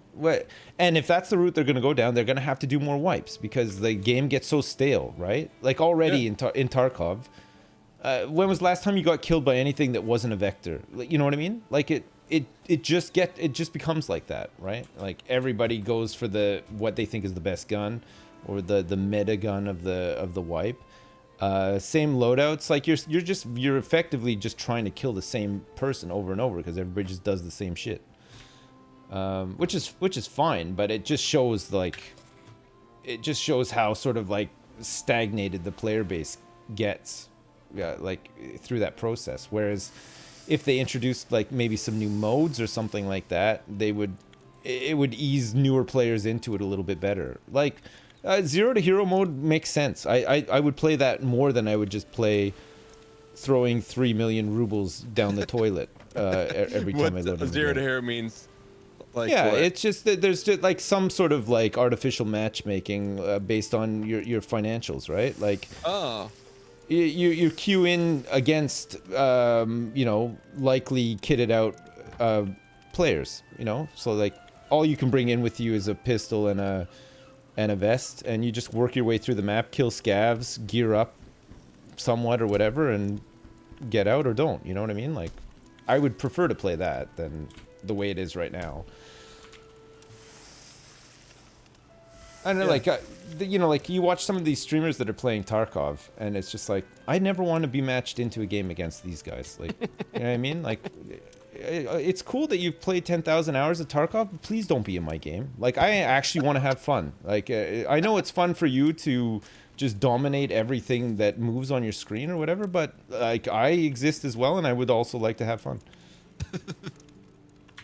I'm with you on that. The thing about Tarkov though is if you go up against one of the sweat lords and you like with the worst gun in the game or one of the worst guns in the game, there's still a chance, although very small, you could head eyes them, and then that feeling is like, of course, yeah, but for the amount of times it happens versus the amount of times you encounter those guys, it's not worth it. Yeah. You know? Yeah. That's why I'm ready for an MMO, man. I really am. I feel like I am too. Like, again, coming back to Galaxies, I think it struck a good balance between people who wanted to play it one way and people who just wanted to play it another. You know, there was enough in there for different categories of gamers to coexist and enjoy themselves. You know what I mean? Whereas a lot of games nowadays, I don't feel get that or achieve that. SKS pack a cockhat all the way. Yeah, why not though? Like, those are fun fights. Like at the start of a wipe when nobody has money, like those are always like the more fun ones, right? They just feel a bit more balanced and whatever. Chat's, I gotta look into it. Chat's saying there's a game. I follow them, Ashes of Creation. I need to look into that a little more. What is that? I've heard of that as well. Chat have mentioned it to me too. Ashes of Creation. I don't know enough about it to speak on it. Give me 1 second. Chad, I like Black Desert Online. I played it quite a bit, actually. One thing that I liked about Black Desert Online that I really wanted it to work, but I don't think it ever would, was I wanted to collect all of like the gear sets for my character, but without spending real money on it. I wanted to like make enough in-game money through trading or whatever to be able to like to finance like these sets and stuff, but you just can't do it. Nobody sells them because you have to pay real money for them in the first place. In what game? This Black Desert Online. Oh. It's totally possible, yeah, but you have to snipe the auction house because there's buy orders on that stuff like months worth. Because again, the only way to get those items is to pay for them. You have to spend money on them. So, but I don't. It's such a weird thing that somebody would pay like say $30 for a set to then just list it on the auction house for like whatever in-game gold. Like it doesn't make sense, right? Yeah. Yeah, I'm gonna next time before we play next time, I'm gonna look at some trailers and stuff for Ashes of Creation because Yeah, popping up. if you want to try it, I'm up for it. Like I know where like what you're thinking, like MMO wise, and I'd be up for like getting into an MMO, but it just has to be a fun MMO. And I don't think any recent MMOs that have come out have been fun. You know what I mean? No, and because for me, it just has I to be think different. I think it's because a lot of the standards been set by WoW, and I think when a lot of them set out to design an MMO now, they think we have to be able to make money like WoW did, or else there's no point in doing this. So inevitably, they become these weird, sort of like mechanically cloned WoWs that just aren't as good as WoW. You know? All right, like that one. What was that? That space WoW? It wasn't by WoW. I forget the name of it. I played it for a little bit. Then it went free to play. It was like Space WoW. It wasn't by Blizzard though. What's the name of that one? It's gone. It's done now though, right? It's, yeah, it went free to play and then died. Wildstar. Wildstar, that's it. Yeah, I played a little bit of Wildstar, not much though. But it was basically just a WoW clone. Yeah, it was WoW in space. One of the guys in Dadcraft, Humes, Sherlock Humes. I don't know if you've ever seen him around. He used to be the community manager for Wildstar. Oh, really? It's like his full-time job was like community manager for. I thought they did a good job with their marketing and community stuff. Just the game wasn't really any different. The game was meant to be actually kind of good, but again, I think they added some stuff that sort of ruined it. But I think for a while it was kind of like on the right track. I don't know. It's a weird one, isn't it, with games? I guess I want to play something that's fun, and I feel like the stuff that's designed and put out isn't always designed to just be fun. Like you know, they want to make money first and foremost, right? Like to keep the studio going, to you know, to turn profit, whatever. So like at the sake of fun, there's a lot of systems that are put in to just be you know, noticeably addictive, right? Like to keep you coming back. But like I don't mind those if they're fun, but I don't know. Ooh, got a deer. Yeah. 3, 2, 1. Nice shot. Double impact. Nice. I don't know, Sips, I'm optimistic. I feel in the next 720 days, we're going to be playing an MMO that's different and has what we're talking about. Did you ever play Destiny 2? Did you play I never played Destiny. I mean, I tried it once, but I don't think I ever gave it a shot to give into it. Was that good? Do you know what? It was pretty good. I played during Forsaken, which is kind of regarded as like the, you know, the best expansion that they did for Destiny 2. I enjoyed it. It's actually really good. There's definitely like MMO elements to it. It's not a full MMO, but the gunplay is really nice. Like it's, you know, there's PvP modes that you can queue into that, you know, award you with like different currency and whatnot, and like, whoa, nice shot. It's not an MMO. It's like it's not a full MMO. Like, yeah, it's a lot of it is instance. You know, like you like at a main city, for example, you might be instance with like 20 other people, who are just running around buying stuff or getting ready to go out. But then when you go out to do something, you get your own instance of it, right? Yeah. So like, if you're going to fight like a big boss or whatever, it's just you and your friends, or just you and some randoms, you know, depending on what they suggest is the amount of people you need for it. See, to me, there's just something about if we go out somewhere in the world and someone else goes to the same spot, I just want to be able to see that person, you know? Yeah. I don't want to have our little playground. Like GTA RP is kind of good for that sort of stuff. Yeah. But it's still a bit janky though too. GTA RP. It's really it's really impressive. Don't get me wrong, but you know it's modded, right? So it's only ever gonna be so good. You know what I mean? Like, oh, nice shot. Oh, jeez. You like that explosion? It's like just like a dessert explosion when you hit him.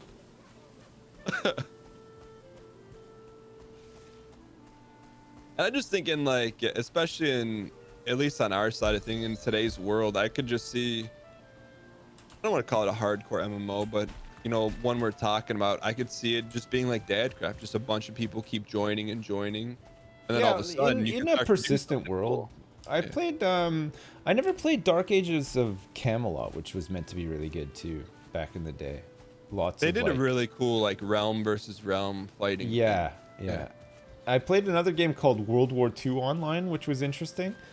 It was you could either be like Axis or Allies, but it was, you know, it was persistent. Like you would capture points, and like the map on the website would update, sort of Yeah. thing.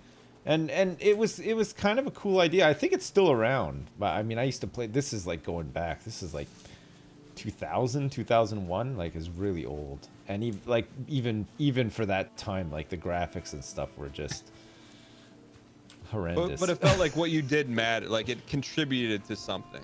Like what you were doing mattered. It wasn't Yeah, just that's. gonna be I think erased. that's it. Like that was the kind of appealing thing about it. It was like, you know, even if you only had a couple hours to jump in, you might capture a town for your side, log out, and then just hope that they kept the momentum up or whatever. And sometimes they did, and sometimes they didn't. You just like, you know what I mean? But it was cool. Like there was a lot of like player driven sort of like organization and stuff too. You know, like there was a big like Ventrilo server where people like nominated people to become commanders and generals and stuff. So like, and like they took it seriously. Like these were like, you know, really real armchair generals. You know, they'd be like, okay, High Command have decided that today we're going to attack the town of Antwerp and stuff. Like it was just like, and then, you know, you'd get ready and you'd attack Antwerp. And like, you know, sometimes they knew you were coming, sometimes they didn't. It was good.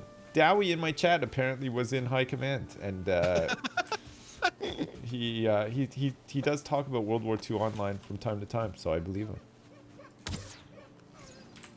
I liked it though. It was fun. I mean, again, the fun aspects of it seem to be player driven, right? So Yeah. I feel that's what I want in an MMO. I want the fun to be more player driven rather than prescribed by the game, you know? And just give a canvas. And I feel like, and it's sometimes I feel like you walk a line of talking about nostalgia is, you know, you get caught in that trap. But I just feel like what we're talking about can be applied to a modern day game. Yeah. It's not nostalgia talking. It's about just giving a blank canvas with tools and then just see what happens Yeah. with the Like, players. You know? like what we're doing right now isn't like it's nice, isn't it? You know, Yeah. we're just hunting and foraging and stuff, and there's no real aim to it, but it's just good because we can have a chat and stuff and whatever. You know, I like the pacing of this game. I kind of like the pacing of an MMO as well. I like that there's so much to do that sometimes you just don't know what to do and you just do something really simple. You know what I mean?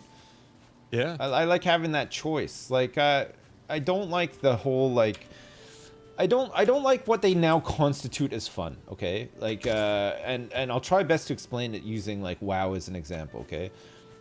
You play a game like WoW, and okay, say the new expansion comes out, you're good for a couple of months, and then there's the next thing is a content update. And if you're lucky, maybe an event. But the events are just stupid. The events are never like anything interesting. It's always the same thing. And it's masked in various ways, but What's a WoW event for someone who has no idea? a what WoW you're event talking is like usually some seasonal thing, right? Like so like there's like the Christmas stuff or like the Halloween stuff, and it never changes. It's always the same stuff, and it's always a way for you to just like earn some kind of weird specific currency for that event, so that you can save up for stuff you don't have. And it's like a new hat, or like, you know, a Santa costume or some dumb shit like that. And it's just like, okay, but like, I don't know, it's that's not actually fun. it's just another arbitrary goal and a new set of goalposts set up randomly throughout the year for you to be like, yeah, I just remembered this game is so big that here's another list of things that I don't have that I want to get.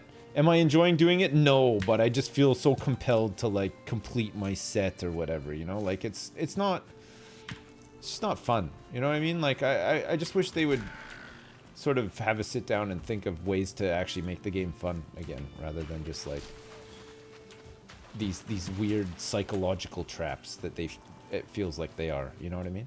Yeah. Have So I let me heard paint a about picture. Riot's MMO? It's supposed to be like Guild Wars 1. No, I haven't heard about Riot's MMO. What's it called? Do they have a name, or is it chat? Do they have a name, or is it just in development? Oddly enough, I would trust Riot to make a cool MMO. I don't know why I feel that way. I just feel like they could do it. Yeah. Maybe. I don't know. I don't think the collectibles are that lazy. I think there's more interesting ways of doing it. Like, I mean, Stardew Valley was fun, and that game was just about collecting stuff, right? Like if you break it down, like all you did was collect sets of things, but it was just kind of fun to do it. You know what I mean? Like, and I think it could be fun to do it in WoW or whatever as well, but it just feels too like I don't know, controlled or something. I don't know how to explain it. But imagine, so say we're playing this game right now, it's an MMO, and it's and we're part of a guild, and right now all of a sudden the guild's working on building an actual town and they need more wood. So we're out here getting wood. Yeah. We're contributing to some kind of, you know. And maybe we're doing that right at the base, or maybe we're not. Maybe we're doing this at just like this lumber camp, and this is what we're doing all day. We're just gathering wood so that later on, when the rest of our friends log in, we have wood. We'll just ship it back there, whatever. I'm fine with that. Like, that's kind of fun. Like, we're just hanging out in this fantasy world, and that's all there is to it. Is that, you know what I mean? I don't know. Like, I never really felt like that in WoW. I felt the only time I did that in WoW was like if I was just jumping around Ironforge waiting for a queue to pop for something. You know what I mean? And then you're just like, you're into the action. Are we having fun? Not really. We're just doing the same dungeon we've done 1 billion times, hoping that random number generation will favor us this time. You know what I mean? Like, I don't know. Chad's saying what I described as Rust. No, because that's limited, right? Like Rust, you had 100 people or whatever on a server. But this, we're talking massive, thousands of people all on the same server. Now, is that realistic? Maybe, but I'd like a game like this game, but in space. So like what we're doing right now, but instead, like, you and I could like jump in a little ship and go to a planet and just mine some like lithium or something, and then stock up on it and then take it back to a starport and make a ton of money and split the money, and then just like upgrade our ship or like buy an apartment on the starport or something. Like, yeah, like No Man's Sky, but not No Man's Sky, because No Man's Sky is not very good. Like I would like to play something that's good, that's like No Man's Sky, but that I could play with Dan and maybe a couple other people as well. And then maybe some people in chat fly by in their wiki speeder that's like decked out and they wave and, you know. Yeah. But it's not just on a private server. For me, that's important, you know. But like I like being able to like I really like player economies, and like Tarkov is another game I find that does player economy really well. You know, like there's supply and demand, right? Like and it's awesome. Like you could just play that game any way you want based on like I find like the player economy opens it up for like people to play in specific ways that aren't just like, okay, I'm just gonna gear up with metagear and go in and try my best to kill everybody. You know what I mean? I like just going to Ollie and collecting propane because I know I can sell it for a lot of money, and that's part of the fun for me. I want to go in, I want to get some propane, I want to get out of there alive so I can sell my propane. That's it, you know? Yeah, and then at different points, I mean, if you really wanted to wiki it up, you could hoard items at the beginning that you knew would be valuable later. I mean, you can 100%, I don't know. And I think Tarkov does a pretty good job of just getting out of the way as much as they can. Yeah. You know? Yeah. I don't know. I'm optimistic though, Sips. I think within the 2-year time frame. Man, I feel like you know something I don't know. Like, is there something on your radar here, like, for you to be so optimistic? I just feel like I just believe in cycles, and like games are starting to cycle back, and companies are starting to take chances. Like people are, I can't guarantee, but I bet a big publisher is going to look at Tarkov and take elements of it and try to make something like it. It won't be better than Tarkov, but at least, you know, it'll push the needle in the more, I don't want to say hardcore, but more less theme parky way. I think we'll see that. I really do. I hope so. I'd be up for that. I'm ready. You know, I'm ready for some of this. For some of this. I like that you put a broken stone axe in the chest here. It's completely broken. I don't think. Did I do that? Are you sure you didn't do it? Did I do that? No, it was not. You me. sure you didn't do that? I'm sure. Oh, maybe I did do it. No, I still have mine. Mine's not completely broke. Here, look. Come over here. You see where I am?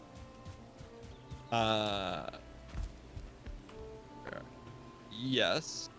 Okay. Bring your stone axe with you. Okay. Yeah. Just chuck it in the lake. Look, it'll sink. It's made of stone. No chance anybody's picking that thing up again. Will those stay there forever? It's gone. Yeah. Well, yeah, I guess so. Yeah, or for a little while anyway. It's like a memorial for tools from the past. Some old tools. Alright. Old school Tips. RuneScape is all about the economy. I never played RuneScape. Did you ever play RuneScape? I never did. I always thought that was like I mean, I know different now, but when I heard about it, people were just playing it in web browsers. And as like a PC guy, I'm like, I'm not playing a game in a web browser. I mean, I'm the same, but I've been playing this mobile game recently called Shop Titans. Have you ever heard of this? It's like it's a very typical like mobile Farmville sort of game, but you run like a medieval shop and you have to craft like weapons and armor and stuff like that. And the more of them you craft, you become like a master at crafting them, so they take less time to craft, or you can sell them for more and stuff. And then, you know, random people come into your shop and they want to buy certain things, so you can like sell the stuff that you crafted to them, whatnot. And then what's the point of like, what do people do with the stuff that you craft? But I mean, some of it you can sell some of it to other players. So like every once in a while you might get lucky and you might craft like say a dagger, but it'll be of like epic quality or whatever. And like the stuff that's of good quality, you have heroes that you can send to dungeons. So like you can send 3 guys off to a dungeon for like 15 minutes, and they have a chance of fighting the monsters there and coming back with like components that you need to make better stuff. Got it. So but you run the you can shop. you can gear them up. So like if you have good stuff to gear them up with, they become more powerful and they can run better dungeons, and they have like a better chance of getting cooler stuff, like keys for treasure boxes and stuff like that, which give you like exclusive blueprints and stuff. I mean, it's a mobile game, so it's all like you can pay to get gems, which speeds everything up or whatever. But like, I mean, some of those games, like especially this one, I like to just try to play without spending any money, like to see how far I can get or whatever. And it's just kind of fun. I like it. I noticed that you're like fully asleep. Sorry. No, it's all good.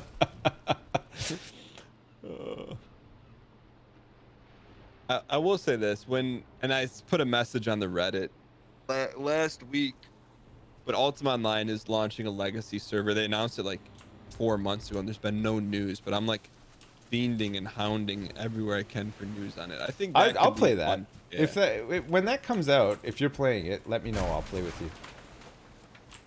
Yeah, We I mean, can- I'm gonna give it a try. Like they say they're gonna make it exactly how, or close to how it was, and if they do that, it'll be fun. Sure. Man, I'd be down for some of that. I would love. Oh man, I hope they do the same thing. I know like again, there's like a fan one for Galaxies, but It's they made like an official Legacy Galaxies. I would play that too. Really good. So I want to talk about it because I feel the same way. What is it about like doing a fan one or non-official one that you don't like?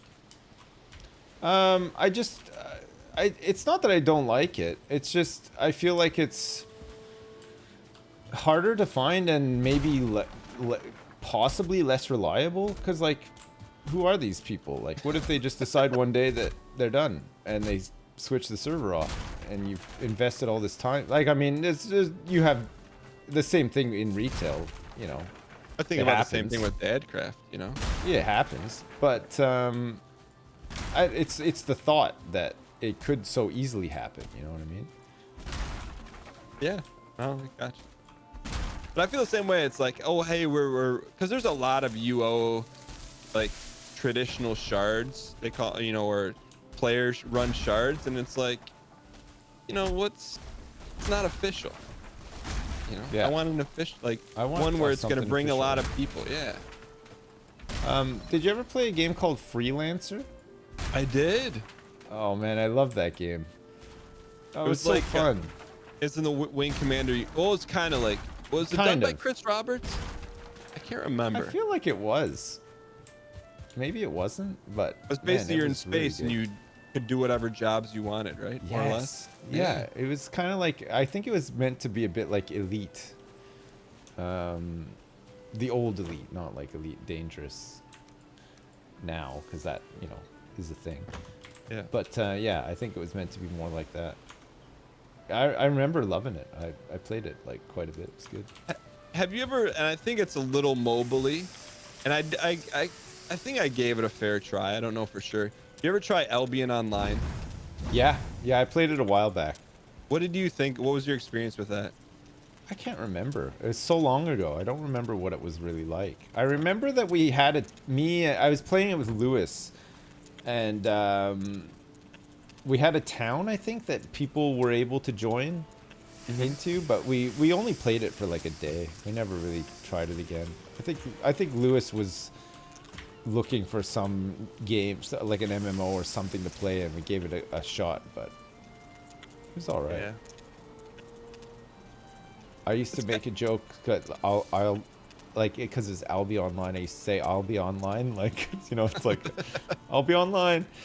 It's not really a joke. It was stupid, sorry, but like It's that's a dad joke.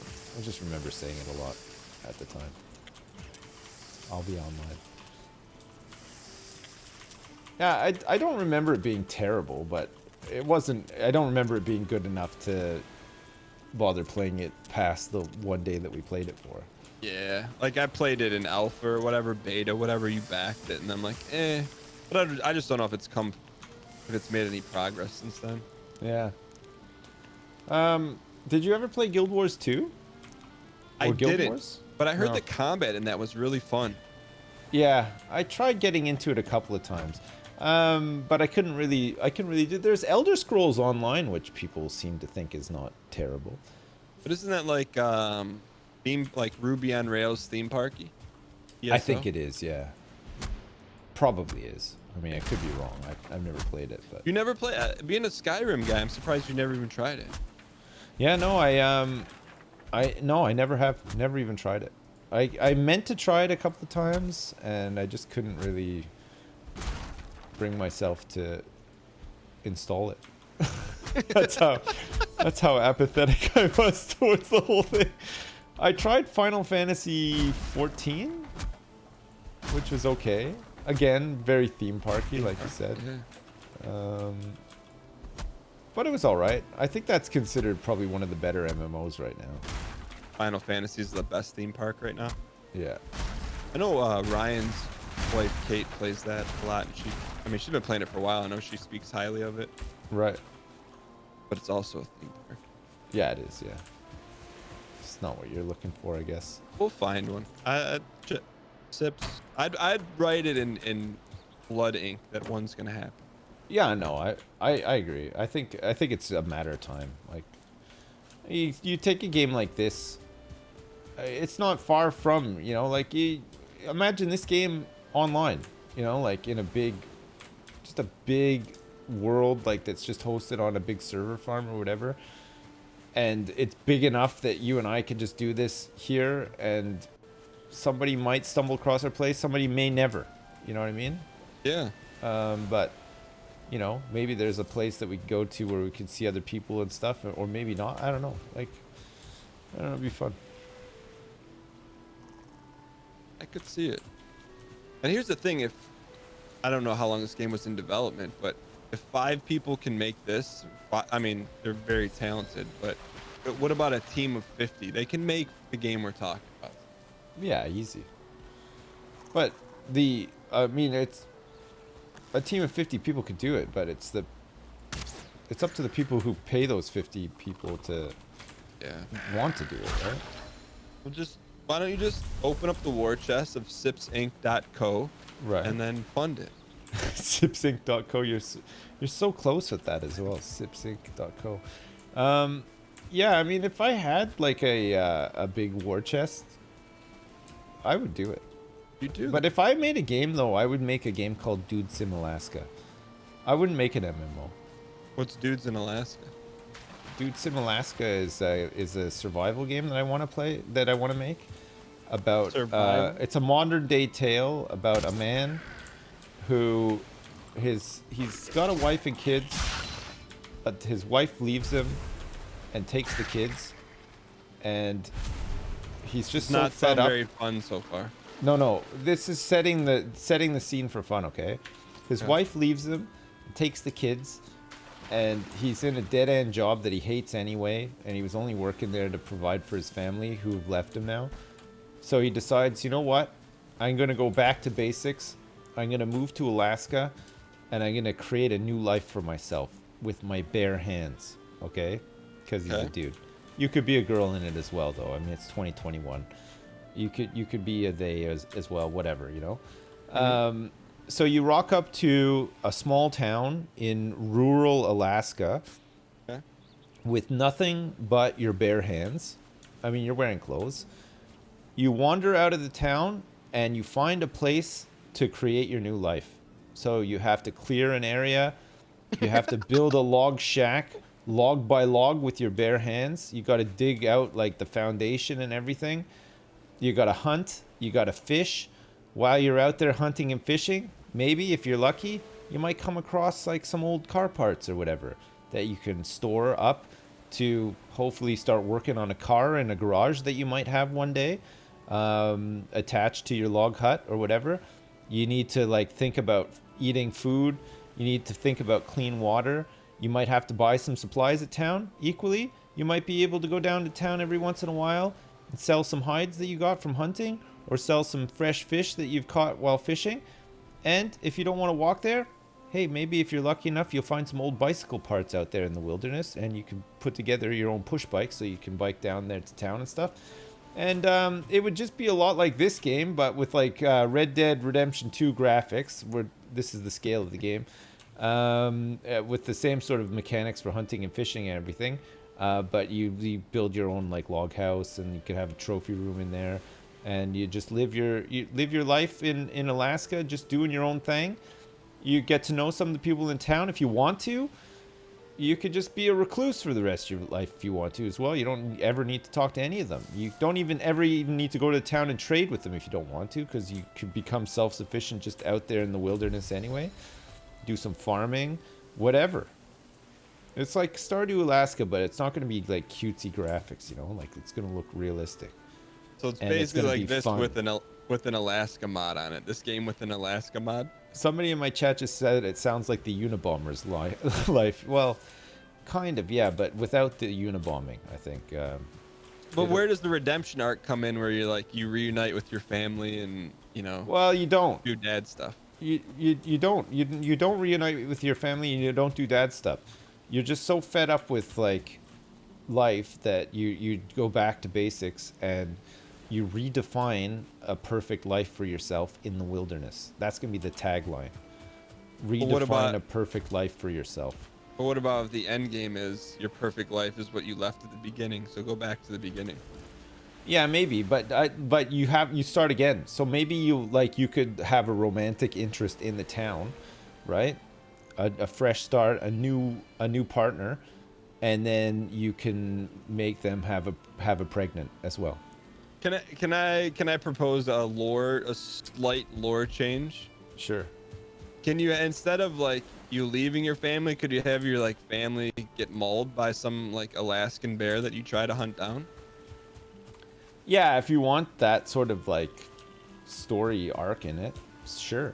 Maybe it could be like RimWorld, where like you could pick different like, you know, origin stories, you know?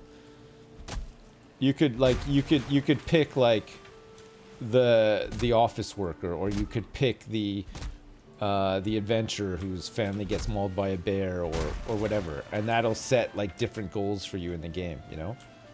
Like maybe the bear one could be more story driven, whereas like the office worker one could be more open ended, like choose your own adventure sort of thing, you know? Got you. Sips, can you tell me more about the lore, because I have to run the facility, so I'm gonna leave. You have open mic night right now. Okay, I'll tell you more about the lore. I'll be right back. But you got to talk to my chat. Okay, I'm talking to your chat right now, and mine as well. Both chats. Unfortunately, I wasn't planning on having much lore in the game because I wanted it to be open-ended, that people just made up their own lore as they went. But some exciting mechanics I had planned for the game. See, like in this game, you probably can't see my screen right now, Dan's chat. Let me just try to like walk you through it. Imagine Dan was running through this grassy field that I'm running through right now. The more you travel a path, the more it turns into a path, right? So like say you build a log house, but you have like a lumber spot that's further away from your house, and you're constantly running to and fro from there. It would just start to make paths where you're like, you know, where the grass is like trodden on. And then if you want those to become permanent paths, you could put down like little markers along the paths to like prevent them from regrowing or whatever. Or maybe you just have to get like a tool to like keep the paths from growing over or whatever. Because you have to like do upkeep around your house and stuff. You have to mow the lawn somehow. To do like all sorts of stuff, right? Oh, Dan's right here. Oh, did Dan die? Oh, okay. Dan has respawned at his bed. He died. Wearing some sort of boots, maybe? Yeah, something like that. Other things that we wanted to do, we wanted to have farming, fishing, and in it like little mini games, like I was talking about. You know, reassembling a bike. But having like these long-term projects, like building the car out of scrap parts that you find. You might not be able to find all the parts out there in the wilderness, but you might find some juicy bonus parts that like might cost a lot to order by catalog in the town or whatever. That could save you some time and money. You just have to restore them or get them working again somehow. And then you can go to town and order some of the other parts that you need. But like if you've ever played the game My Summer Car, it would be like having My Summer Car inside the game, and it's just like a small part of the game, you know what I mean?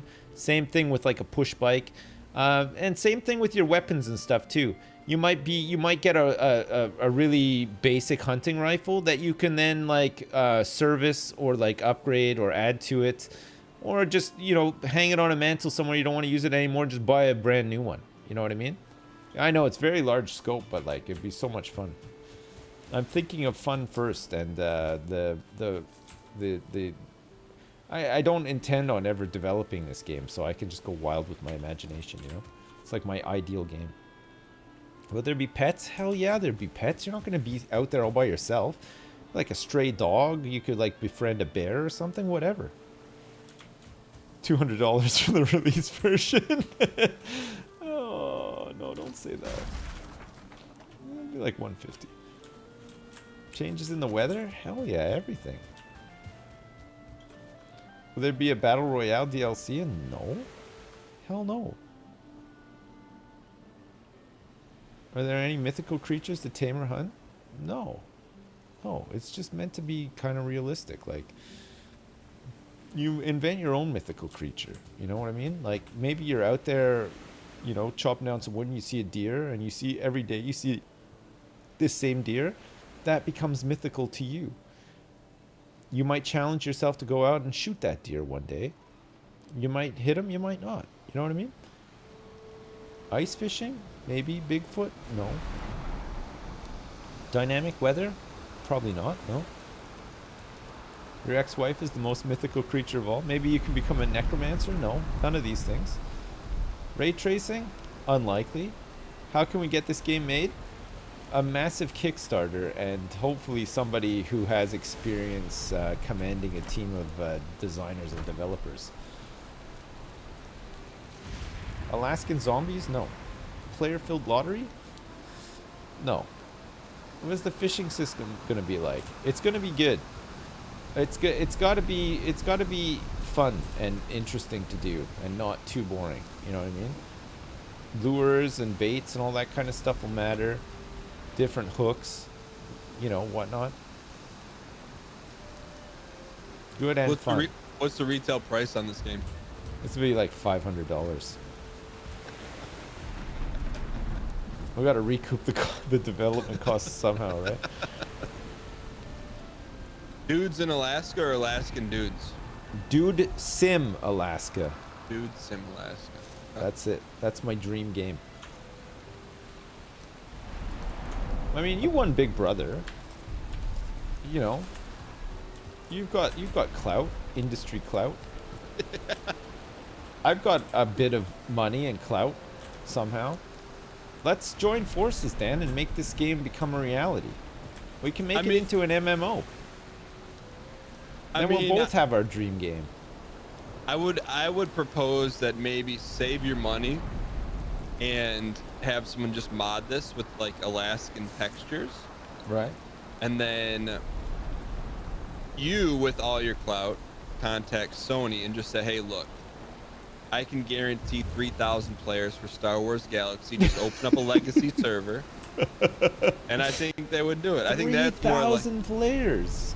That's not, I mean, that's feasible. Right? Yeah, we could hire Scotch as the creative director. He lives in Alaska. You know? You get no, I'm talking Star Wars Galaxy. We gotta leave this Alaska. There's Oh, you don't want to do the Alaska. There's 8,000 Alaskan life survival simulators already done. Is there? Yeah. I haven't played any of them. Fishing sim, Valheim, The Long Dark. Okay, Valheim is clearly nothing to do with Alaska. Like it's like Norse mythology, right? It's in the same vein. Right. The Long Dark, Contra Winter level. You know? Give up on your dream, Sips, from Dan. No. Is that what's happening here, Dan? You get it. You're No. the same way I bulldozed all your creations in Minecraft. You're now bulldozing my dream. No, you have multiple dreams. I think your Star Wars Galaxy dream, I think that could happen. You think? Yeah. What, are you gonna make it happen? No, all you have to do is say, hey, I'm Sips. I'm from Twitch. Open up a legacy server. I'll bring a couple thousand players. Smiley I don't know. face. Right. You think that that's enough to get it done? Yeah. Right.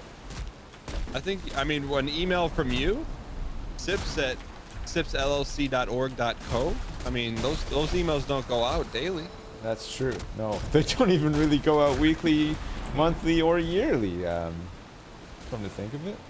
You ever just that's what I do. I select all and delete all my email like every 3 months. You ever Oh, do me that? too. Do you keep it clean and tidy in there as well? Your email box? I try to. On a daily, I try to like. What does your delete as inbox many look like? I Like delete how many everything. emails are in there? Right now? Yeah. Let me tell you, my real one. My real email. If you had to guess, how many do you think are in the inbox? All right, like 10? 135. Oh, right, okay. But I just did a purge. Like That's disgusting. what? You keep it tidy? Like you have 0? I have 0. You know what? If I get something and I don't like it, I delete it. If I get something and I have to do it, I do it straight away. And, But I mean, and don't you get an email every 5 minutes? Sometimes, yeah, but I just delete them. Like, so you'll get an email during sometimes right at now. the end of the day, yeah. Like, if I get an email right now and it's something I don't care about, I just delete it. I can't believe you look at your email that much. I don't. I'll check my email like maybe after I'm done streaming, like before I go in. And if there's a whole bunch of new stuff, 95% of it will just be deleted. I won't even read it. I won't even look at it. I'll look at the subject. If it's from somebody I don't recognize and the subject just doesn't appeal to me whatsoever, delete it straight away. Our fire's out.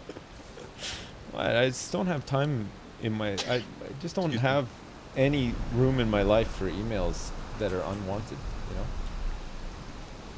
Save the earth and delete. What about the love letters you sent? I'll delete it. If I don't recognize your name, there's a really good chance it's getting deleted. Before you even read it? Yeah. What about emails from people in the community? You don't read those? I don't really get any. Well, how would you know? You delete them all. True. Oh man. Oh, do you know what? We gotta alter the building a little bit, Dan. Oh, already ahead of you. How do you like that alteration? What did you do? Beaming it. See Do you the know beam? what? I actually like that a lot. Yeah. Whoops. Look at that. Because you Look know at what it that. means? Look at this. You are wet. Okay. Just gonna try to dry off a little. Oh, this is why. Okay, see. Again. Just gotta make some more roofage here. Hey, did you put your real name in Twitter? Yeah. I just noticed that because I didn't know what your name was, and then I'm like, oh, now I know what it is. Well, there you go. What do you think? I Like didn't know what you you were see? related. I didn't know you were related to John Lovitz. I'm not. I thought your last the name's Lovitz. Saturday Night Live guy. Yeah, No, I'm not. I thought that's your last name, Lovitz. Yeah, well, it's similar. It's not exactly Lovitz. How do you pronounce it? Lovitz. No, I don't. It's Lovis. Lovac. It's Hungarian, I think. So Lovitz. Lovis. I would So say like Lovis, John yeah. Lovitz. I would say Lovis because the only alternative is to just say Lovass, which it's no good really when you think. And your name is Chris. I wouldn't have guessed you were a Chris. Why? What did you think I was? Like Tommy or a Billy. Okay. Maybe a Trevor. A Trevor Trevor is probably... Trevor and Corey. Yeah. Okay, you can sleep now. Stand next to the fire and dry off, and then just try not to get wet on your way to your bed, and then go for a little repose. Chat, what did you think Sip's first name was? John? I could see a John. Okay, I'm no longer wet. Have I ever shit behind a dumpster? No. No. Once. Just once. Lucas? I could see a Lucas or an Andrew.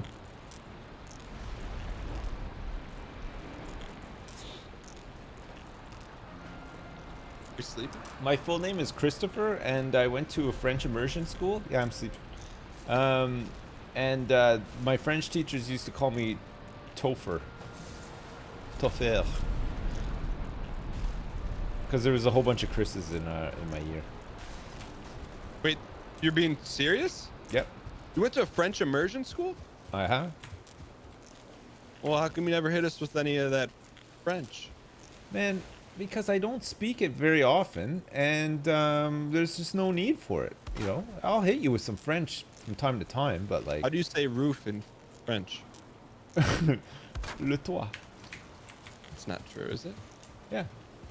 Le toit? Toit.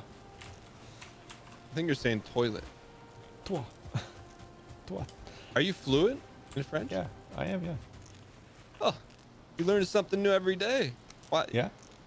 You should When be I was in French donut-walling immersion, French. when I was in French immersion, let me tell you, I did learn something new every day. Most of the French language, which is remarkably similar to English, but it definitely has its differences, nuances. Wait, where was the school at? In Ottawa, Oh. Oh, okay, I get it. Ottawa, Did, Ontario. Okay. That's where I grew up. Why don't you donut wall in French? Do you want? Well, because Yeah. there's no real need to. I mean, What do you could be Sips Valheim bracket ENG/FR bracket. I could be, yeah.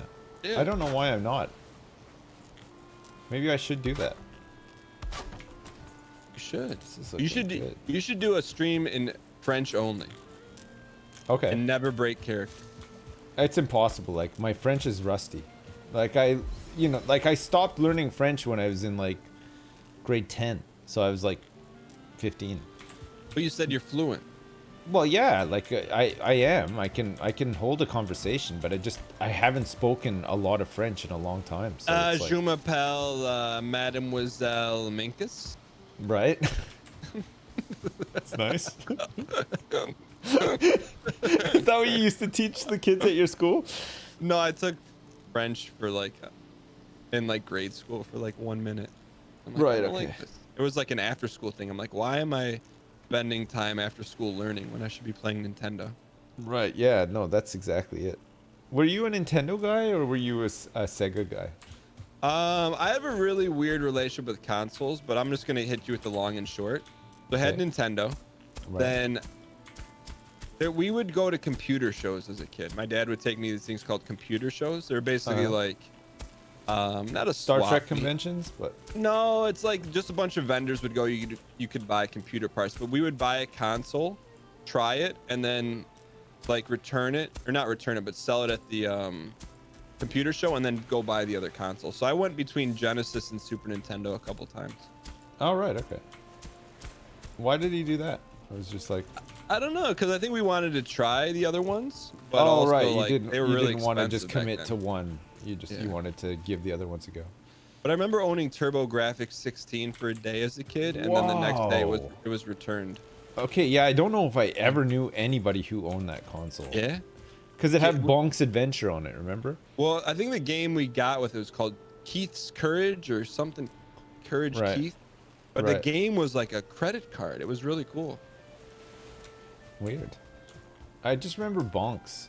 That's Yeah. what everybody wanted to get on TurboGrafx. It Dude, was we like used to. Oh, I remember. He's like a caveman kid, right? Yeah, side-scrolling like caveman. Yeah. I never We played used- it though. We used to roll up into. Did you have Babbage's in Canada? No. Babbage's was like a computer game store in the Right. local mall. I would go with my dad, and behind the cashier's desk on a super high shelf, they would sell a Neo Geo Jadori system for like Knight Lamont. $1,200, and the games were like $300 each. And they came in these Jeez. massive cardboard boxes. I'm like, the bigger the box, I'm like, I bet the games are so good. But, We used know. to have to buy games from.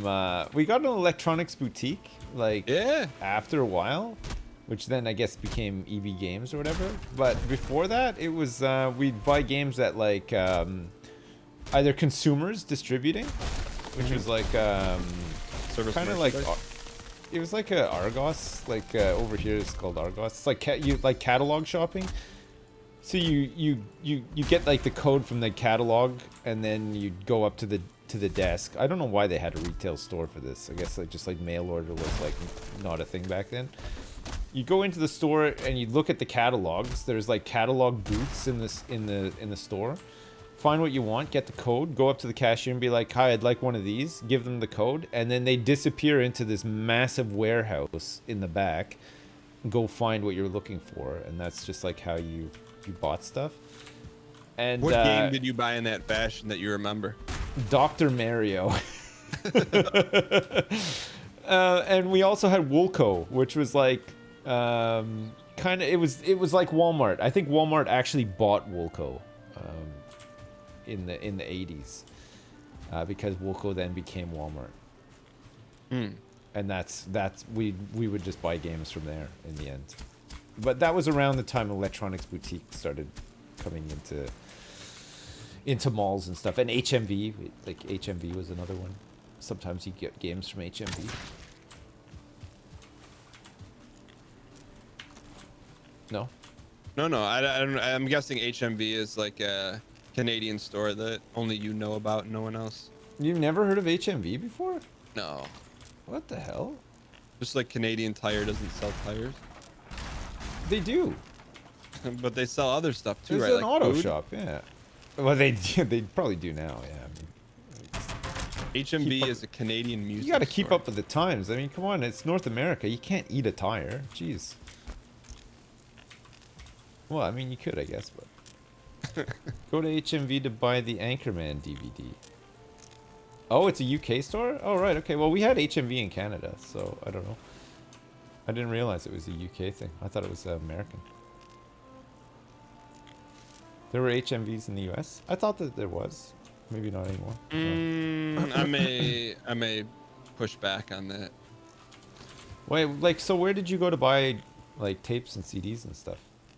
There was like a Sam Goody. Oh, There okay. was the Publishers Clearinghouse. The mail-in thing. Did you ever do the Right. mail-in thing? Like 10 CDs for a cent?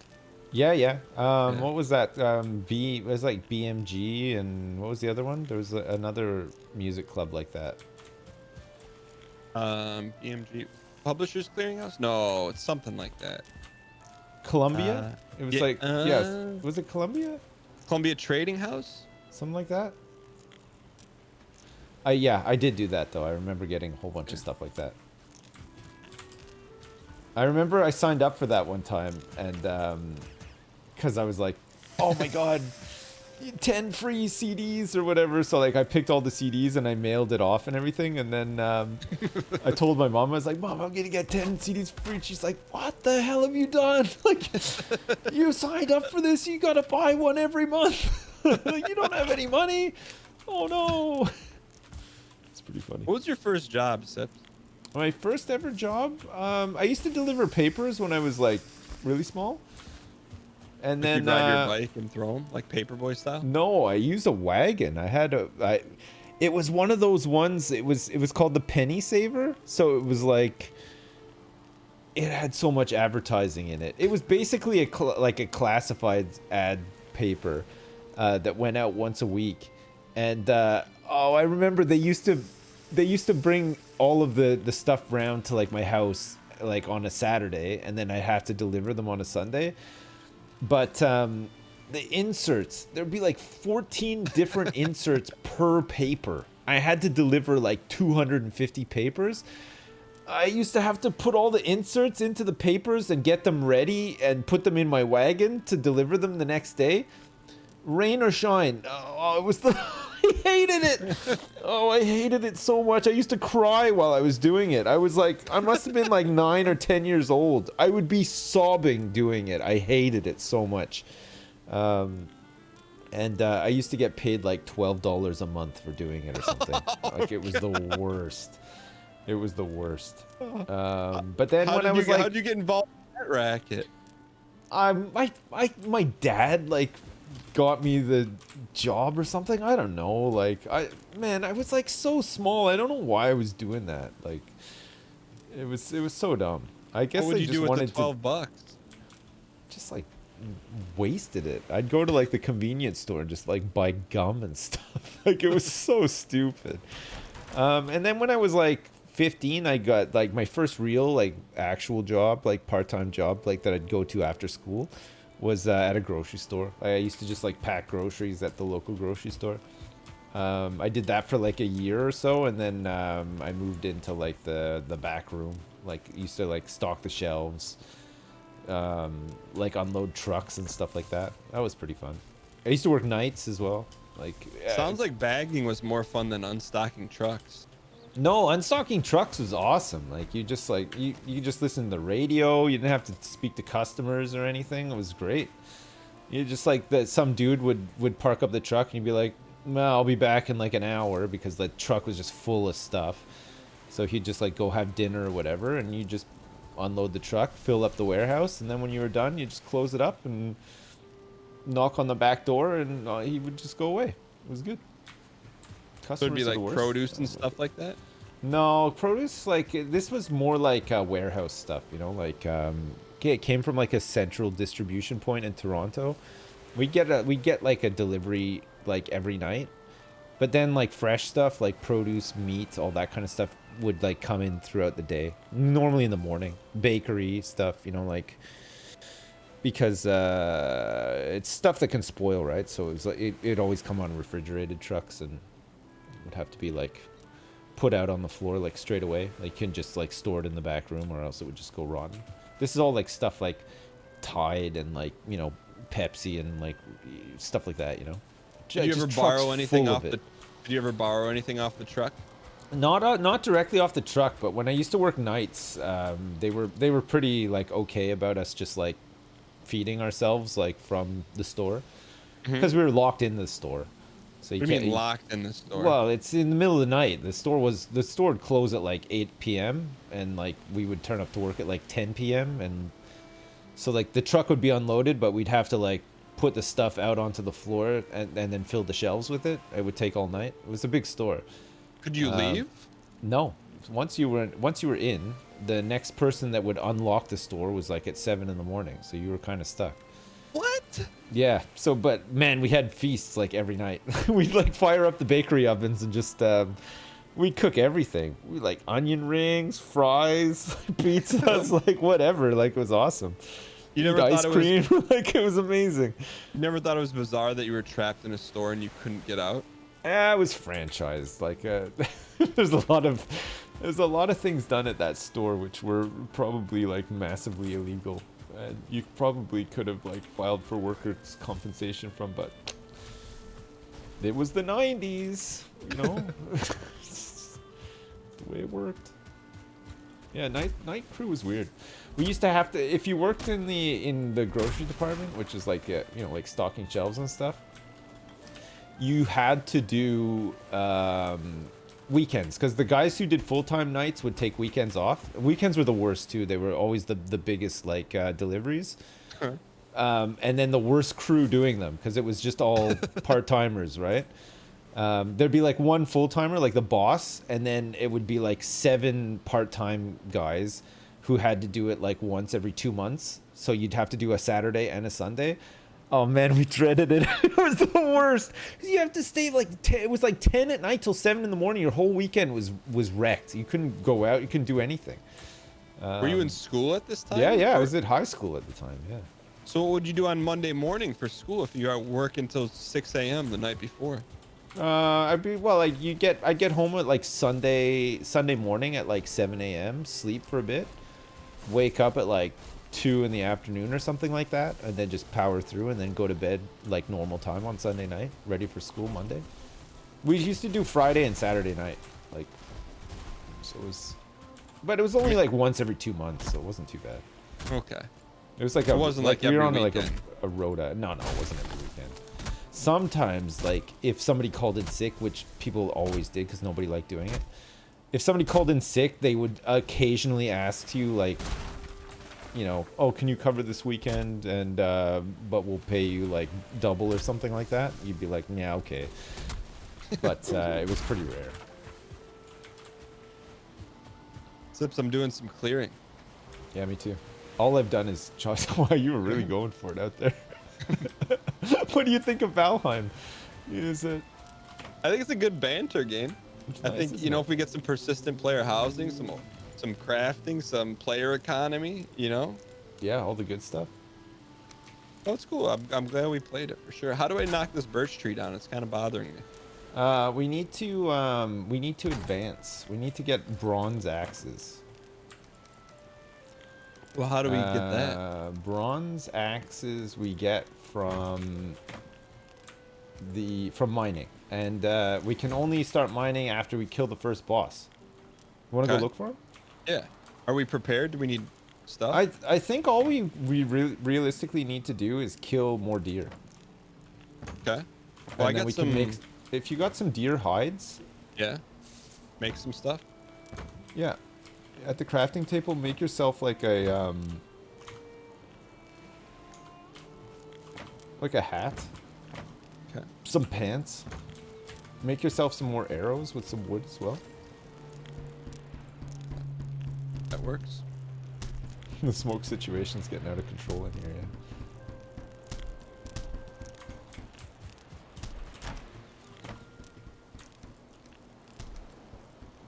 But in Star Wars Galaxy, could you name your bio gear, your bio clothing? I think so, yeah. I seem to remember you being able to. Would it Here, say let me like, check hey, out this bio way. gear crafted by Sips? So people Yeah, knew? I think it had a thing to say like who it was crafted by, yeah. That's cool. There were a lot of like nice little touches in that game. There was, and because it was persistent too, say for mining, like say you needed ore for something, you could set up like mining rigs just outside your house that would just mine away. You had to repair them like a couple Sips, of times. I love you. Please in pay between, your but taxes on time. you could go out like, you know, or like, you know, go full day of work or whatever, come home, and those things are just still chugging away. They're just like, you know, bringing in the big bucks for you. So you weren't tasked with doing like the super menial labor. No, it was like, That's you know, cool. some of it was automated.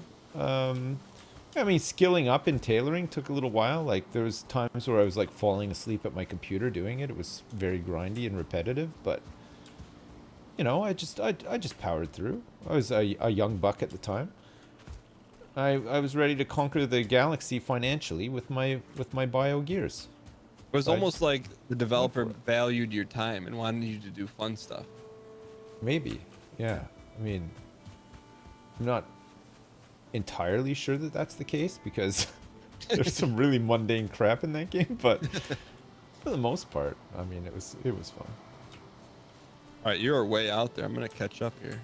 Yeah, I'm trying to find the altar for the first boss. It's sometimes if you find a rune stone, it'll tell you where it is, and other times you'll just happen across it. I'm just having a quick look up here to see if I can find it. Because we're pretty much ready to go. I got arrows, got my bow. If you got some leather gear and stuff. Yeah, I do. Chat said it's right at the original spawn. Is it? That's what chat said. You believe chat? Right here.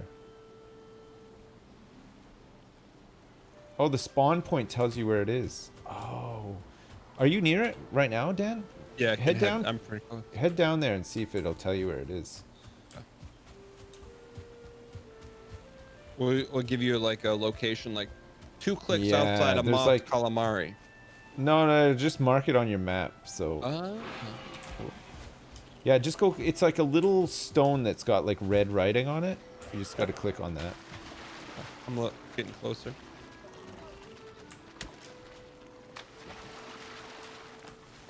Sometimes when we have these like nostalgia conversations, I'll like secretly go install Ultima Online and Yeah. try it, and I'm like, oh, this isn't very good anymore. You know, there's got to be a game that I remember being good that's still good, or even better than it was. There has to be one, right? Yeah. One of them. The question is, which one is it? One of them's got to be good. Old school RuneScape. Ocarina of Time. I never played that. Not a big Zelda guy, it turns out. You're not? I thought I was. Like, I Yeah. played the original Zelda. I played Link. I played Link to the Past. I played a bit of Breath of the Wild, and I thought that was enough for me to be, like, kind of a Zelda guy. But turns out there's a whole bunch of Zelda in between that I missed out that I think is the bulk of what constitutes a Zelda guy. You're speaking. I got Twitch chat roasted me because what you just described almost verbatim has been my Zelda experience. Yeah, same. Like, All right, there he is. Eek tire. Yeah, You see yeah. Eek Where? Tire? No. If you Can I share it with you? press M, and then middle mouse click on. Oh, he's there. Okay. You got some cool features in this game. Yeah. Oh, good thing you checked that because I was going completely the wrong way. I think there's multiple places, but maybe I would have never found it up here. So better. Okay, I'll meet you back at the base. We'll sleep and then we'll beat him in the morning. Sounds good.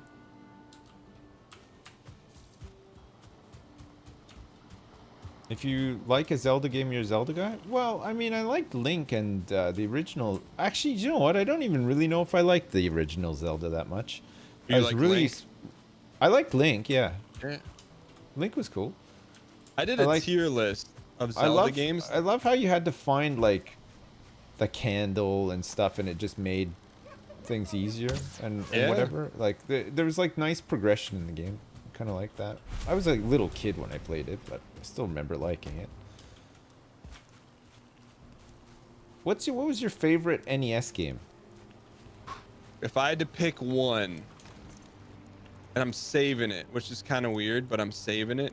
Kid Icarus, I think, probably is my favorite. Are you serious? That was your favorite game? I think so. This is probably Jesus. nostalgic, difficulty, best memories. Kid Did you Icarus. play it? Yeah, I played it. Yeah. You didn't like my it? mom bought Kid Icarus because I think they were just sold out of every other game. Like, the only game that was left was Kid Icarus. I remember getting home from school one day, and she's like, I got a new Nintendo game. And we'd just gotten the Nintendo, and I was like, oh my god, what is it? She's like, here, look. It's like, Kid Icarus? What?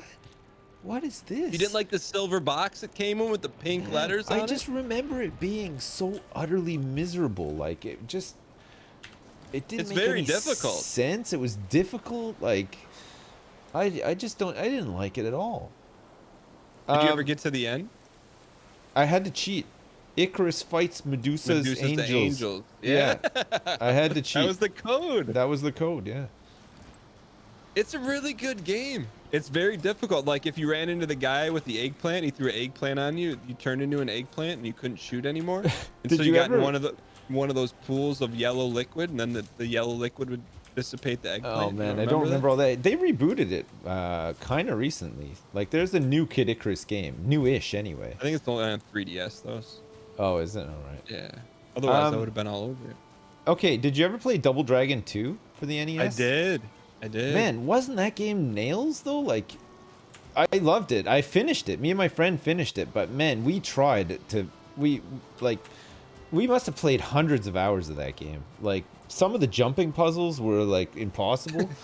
You had to hit both buttons. You couldn't continue more than 3 times, so you had to like really not die at certain points. Like, we kind of got to the point where it's like, if you died on like a Bobo or like coming out of the chopper on a certain level or whatever, we just knew that run was done. Like, we would just reset and start again, you know?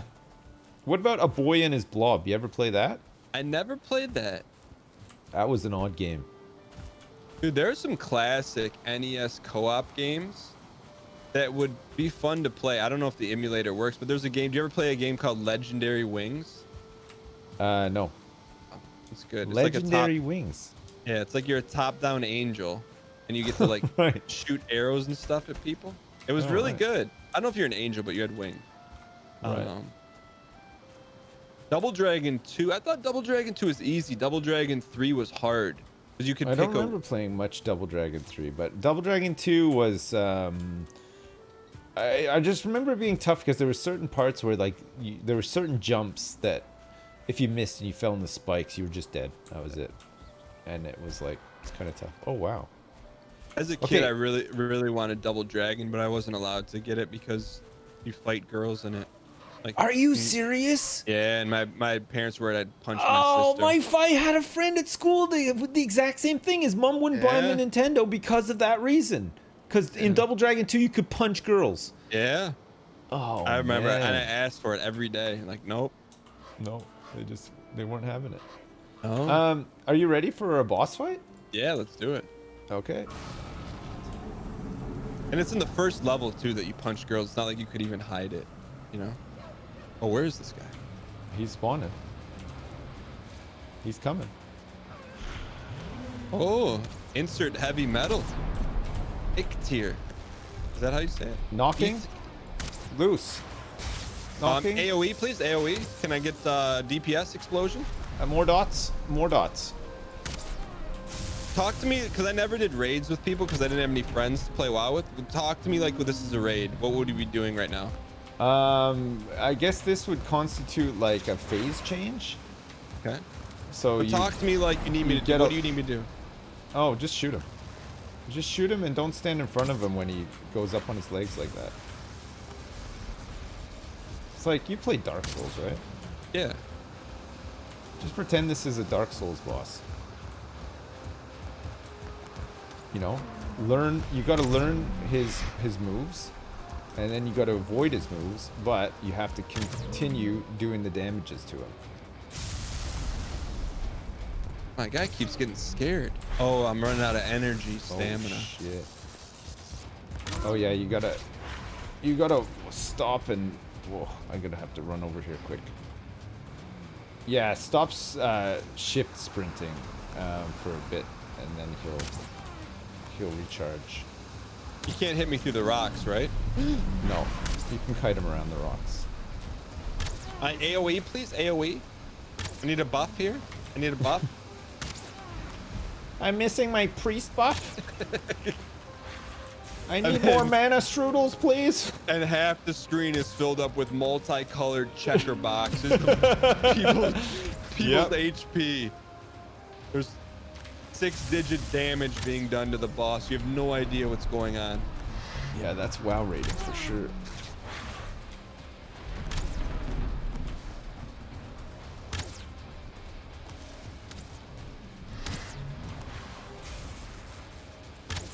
He's going down, Dan.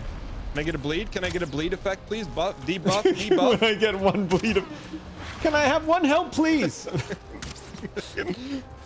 I was playing Overwatch with randoms one time, and this guy was main tanking, and nobody was healing him. I need more tank. More tank, please.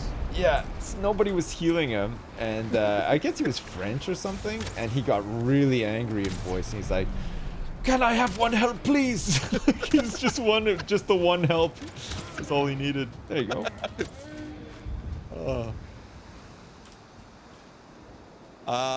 Mind if I roll need? Yeah, go for it. Oh, look at his head. Oh, Yeah, go that's pick it the up. trophy. Yeah, go pick it up. Hard ant. All right, Yo, come we on. go place this thing? Yeah. We'll get a buff, like a buff that lasts for like 10 minutes. That you can. It's got a 20-minute cooldown, but it lasts for 10 minutes, and it gives you like better stamina regen. Jeez, I wish they would have nerfed this buff after Burning Crusade. It's like that. I like to RP when I cast it. Power of Ecthir flowing through my veins. I can feel the power. This is the new Tarky map.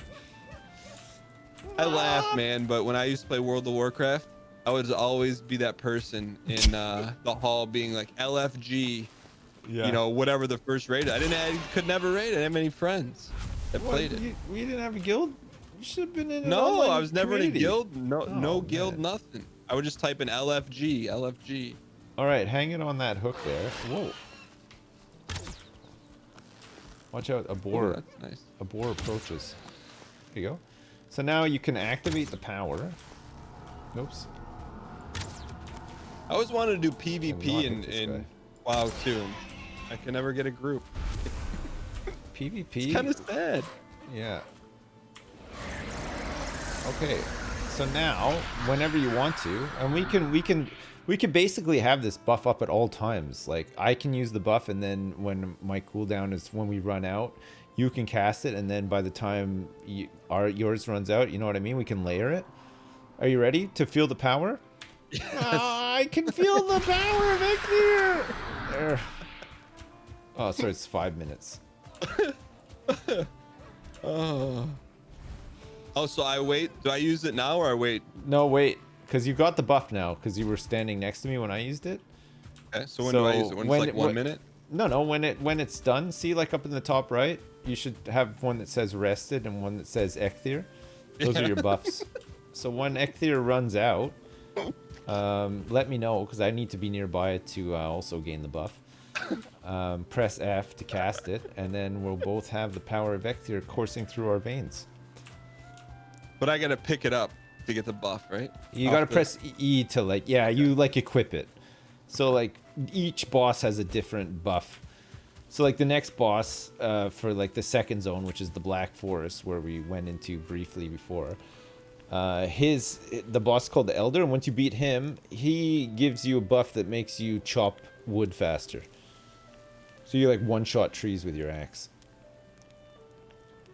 Iron Forge LFG. Yeah. Hey Sips, what is this prize thing you got going on in your chat? What prize thing? February 14th winner. Whisper the only tournament to claim. Oh, we Sips.co.net. do dick betting in my chat. Excuse me? So like a long time ago, my friend made this joke where we were talking about being angry at stuff, and he said I was so angry that I ripped my own dick off. I'm feeling the power. Han Solo, thanks so much for the bits, by the way. And just became a thing. Everybody used to say it and stuff. And and I thought it was particularly funny as well. So people in chat started using it all the time, like, oh, I'm ripping my dick off watching you play this game, like you suck at it or whatever. And then so we thought that, like, this is before channel points, this is years ago. We thought it would be funny if we had like a betting currency in the chat so that people could make bets, like a very typical bet is whether I'm going to come back from my lunch with a cup of tea or not. Okay. So people bet their dicks on that because the dicks is just a currency, and sometimes people win a lot of dicks, sometimes they lose a lot. But every 2 weeks, the Termin, who's one of my mods, goes pulls the database to see who has the most, and whoever has the most dicks wins merch. So just like a shirt, maybe a hat, like whatever, poster. Like if there's new stuff out, they get some new stuff or whatever. I didn't know you had merch. Yeah, I got merch, and then What does it look like? so Termin just gets their info or whatever, and then we send them some merch. It just looks like merch. it's merch, you know. Does it say sipsco.org.net on it? What does it say? Some of them do, yeah. That's one of the more popular ones, yeah. sipsco.org.net. Sips merch, yeah. Believe it or not, yeah, we got some merch. The real guy, the best guy. That's the tagline. That's been the tagline, at least. I don't know where that came from even. It's kind of like what's yours is like the D thing, right? But you have like was that 596? Dang coins. You have Dan coins? Dang coins. Dang coins. Yeah. Right. You can find them in your dang couch. Right. And do you do anything like that? Do you send merch to people if they collect enough coins? No, they in Tarkov, people can redeem them for a weird gun flex. So I could be like trying to hide and rat, and someone's in the room next door, and then they'll redeem their dang coins, and I'll have to make a really loud noise with my gun to reveal my location. Right. Okay. Have you seen what Justin does with the roulette, Tarkov roulette? He like spins a wheel, and then he'll like have to like one of the things he had to do one time when I was playing with him was he couldn't walk forwards or backwards. He had to constantly walk diagonally or from side to side for the whole round. Another time he had to be overly dramatic. So like, you know, I was just playing normally and he'd be like, "Oh my god!" You're like, "What's going on?" He's like, "A scav!" Like, you know, he'd have to be. Like, it's just, I think he does it on a Sundays, like Sellout Sunday or whatever. Oh, okay. It's really funny. They do all sorts of different ones. They have one as well. It's him and Pause on Pause. They do it together.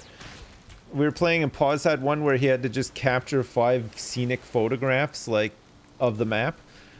So we were playing on woods, and we'd be like, you know, up on the sniper rock or whatever. He'd be like, "Oh, hang on, guys, I just gotta like take a screenshot." Like he had to take 5 screenshots and stuff. It's pretty funny. Just stuff like that, you know. Yeah. Hey, nice shot. Chad says I don't need a wheel to act over dramatic. Excuse me. When I get excited about things, it's real. Not manufactured. Not that there's anything wrong with anything manufactured. Depends where it's manufactured, though. Where's your merch manufactured at? Man, who knows? It's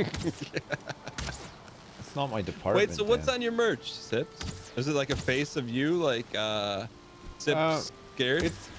No, it's like it's just like design, like cartoony stuff, I guess. I don't know, man. I don't even know like what merch I have anymore. Like I don't even because I'm in the network, right? It's all done by other people. Oh, they do it all. Yeah, so I don't even really know.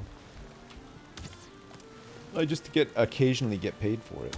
That's it. Can I ask you, like, why is Sips scared? Why is that not Sips cringe? It looks like your face is cringing. I don't know. Is that what your scared face looks like? Oh, did you hit that? Oh, I thought you hit that. I'm gonna hit one of these then. Yeah, no, I have the same face for cringing and for being scared.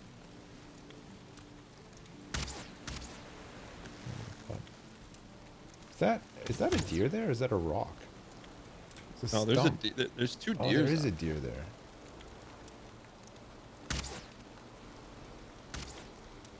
Can't hit this guy. All right, if we hit him, then there's gonna be a good MMO out in the next year. If we miss, we don't hit him, it'll be 2 years. Okay, he keeps All right. like coming in and out of view range though. Oh! Did you get him? No, almost. Wait, you got him! You got him! Oh, I did. You I saw got the him. explosion. Okay, when is the new MMO coming out? In the next year. Oh man, what a glorious time to be. Hey, one of us hit the guy back here too. Look, he's dead. The next 180 days. Oh my god, I can't believe it. It's gonna be such a good year for MMOs. Oh my god. You heard it here first, folks. What did you think of that boss? You know? Yeah, I mean, it's the first boss.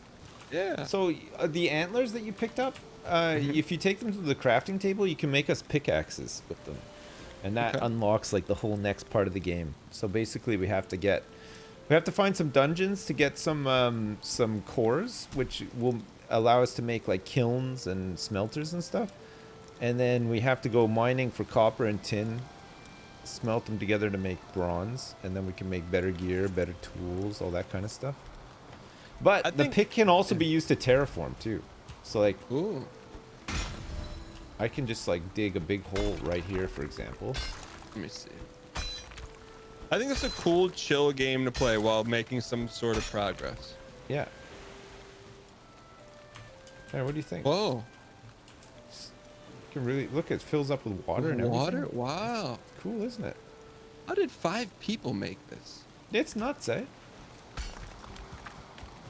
And this is what I saw you doing. You're making a pathway for something. Yeah. Why do you need all this fancy stuff if we're just killing bosses? Well, because you need to, like, if we were to kill the next boss now, wearing just a tunic, he would just one-shot us, right? Like, he's harder. He's much harder. So what would we need? Well, ideally some better armor. So there's trolls that you can kill for troll hides, which makes good armor, or we mine up a bunch of copper and tin and make bronze armor. So you can make portals in this game to help you fast travel between, because the map's quite big. Like if you press M and you scroll out, it's a really big map. There's lots of different biomes, but you can create portals. They're relatively cheap to make, which, you know, instantly will take you round to places that you want to go to. So like we'd have this main base, but then we might set up one base in every biome to farm the stuff we need from that biome. And then we could just take the portal back to here, to this central location, but you can't take metal ingots or ore through a portal with you. Why? It's just you can't.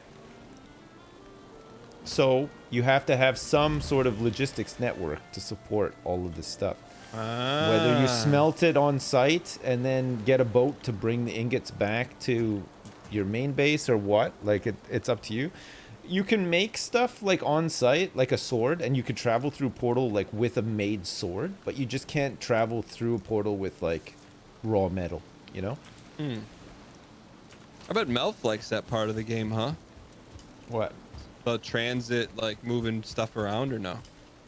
We haven't really gotten to that point yet in the game. We're about as far as we got today in that game. We had some good progress. Yeah, it's pretty good. Yeah, I mean, I get the appeal for sure. Yeah. It's like it's an Ultima Minecraft. That's what I would call this. Yeah. Without the online part. But your character now, like, and what you have in your inventory. Say if you joined another server and you played like with somebody else, for example, your character would still have his inventory, all of his skills, you know, known recipes and stuff. That's why I created a new character, because otherwise I would have just come into this world with another character who had like bronze stuff already. You know what I mean? So I just created sweaty. Yeah, exactly. I have like a vector with like the best armor piercing ammo and everything. And I didn't want your first experience of Valheim to be that. You know what I mean? I wanted you to have like a more realistic experience. Like Star Wars The Old Republic Online. Yeah. Do you play exactly that? No, I didn't. I played it briefly, but it was again, it was very theme park. Yeah. MMO, you know. you went around and you did a bunch of quests that you just, tried to tell a story through. Okay, now I'm gonna need 10 Imperial armor fragments. Okay. Now we're gonna need 20 Jawa beads. And so you do all these dumb quests, and then you have to watch a dumb cutscene, and it's whatever. Like it's all right. I think actually, like, it's not a terrible like game. I think like the story and stuff is like meant to be kind of all right and whatever, but I don't know. I have a question for you. Yeah. Here, come out to the front real quick. What do you think of my new buff? What, your Ectier buff? Oh, I like that. The Human Torch. Pardon me, it looks like it's worn off already. You're gonna have to rebuff. I'm missing Human Torch buff. There he is. Oh, it doesn't last long enough. See if you can light yourself on fire and run all the way to the dock and jump off to extinguish yourself before losing the buff. That's the challenge.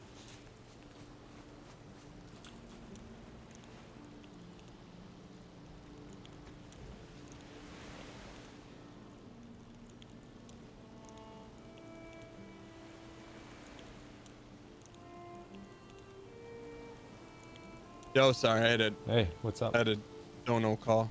Right. Sorry, what'd you say about you like the buff, huh? Yeah, I like that. Yeah, light yourself on fire, Okay. and see if you can run to the dock and jump off the dock and extinguish yourself before it wears out. Oh, you're so close. Oh. Wait a second. Here, knock this. If you knock this wall down, I can do it. Oh, that's cheating, though. What do you mean? All right, let's race. You want to race? See who can do it first. Okay. Ready? Hold on. Okay, ready? Yeah. Set. Go. I can't light myself on fire. Oh, Dan.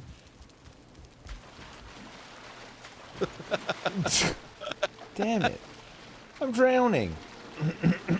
Wait, You can't go underwater, huh? No. You can kind of like jump in and you can get some good depth, but... Oh, crap. I'm dying. I'm actually going to die. Don't run out of stamina and then jump in the water. You'll drown.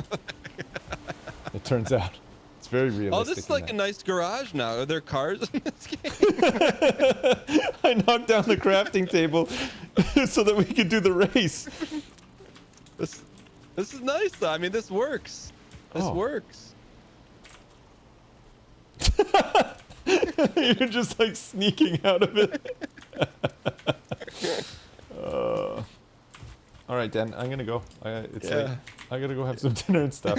Are you indulging in a little bit of Tarky for the rest of your stream? I am actually. Gonna be doing. Actually, this is my Tarkov time. I'm gonna be doing some Sporkle quizzes. Oh, testing nice. our video game knowledge. And Nice. Then, the new game. So. Awesome. But it was fun, man. Thanks for I'm it glad was we good. pivoted to Valheim. We had a chance to talk a little bit. Yeah, we got to talk about all the MMOs that we can't wait to come out, and we landed those shots as well. So like, 180 days and MMO's coming out. A real good one is going to be coming out. We're going to be ground floor, front line, ready to play it. Right? Nice. All right, man. A good one, man. Yeah, you too. Take it easy. I'll talk to you soon. All right, see ya. Bye. Actually, yeah, no, that was good fun. I don't know if Dan liked Valheim that much, but it doesn't matter. It was good. It was a nice chat. It was good, fun to hang out with Dan. It's nice that we seem to hang out with Dan like at least once a week now, which is pretty good. Usually on a Friday as well, which I'm not. I think is pretty fun. It was good banter. Good. The important thing is that you have fun. Exactly. We killed a boss. It was fine. It was good.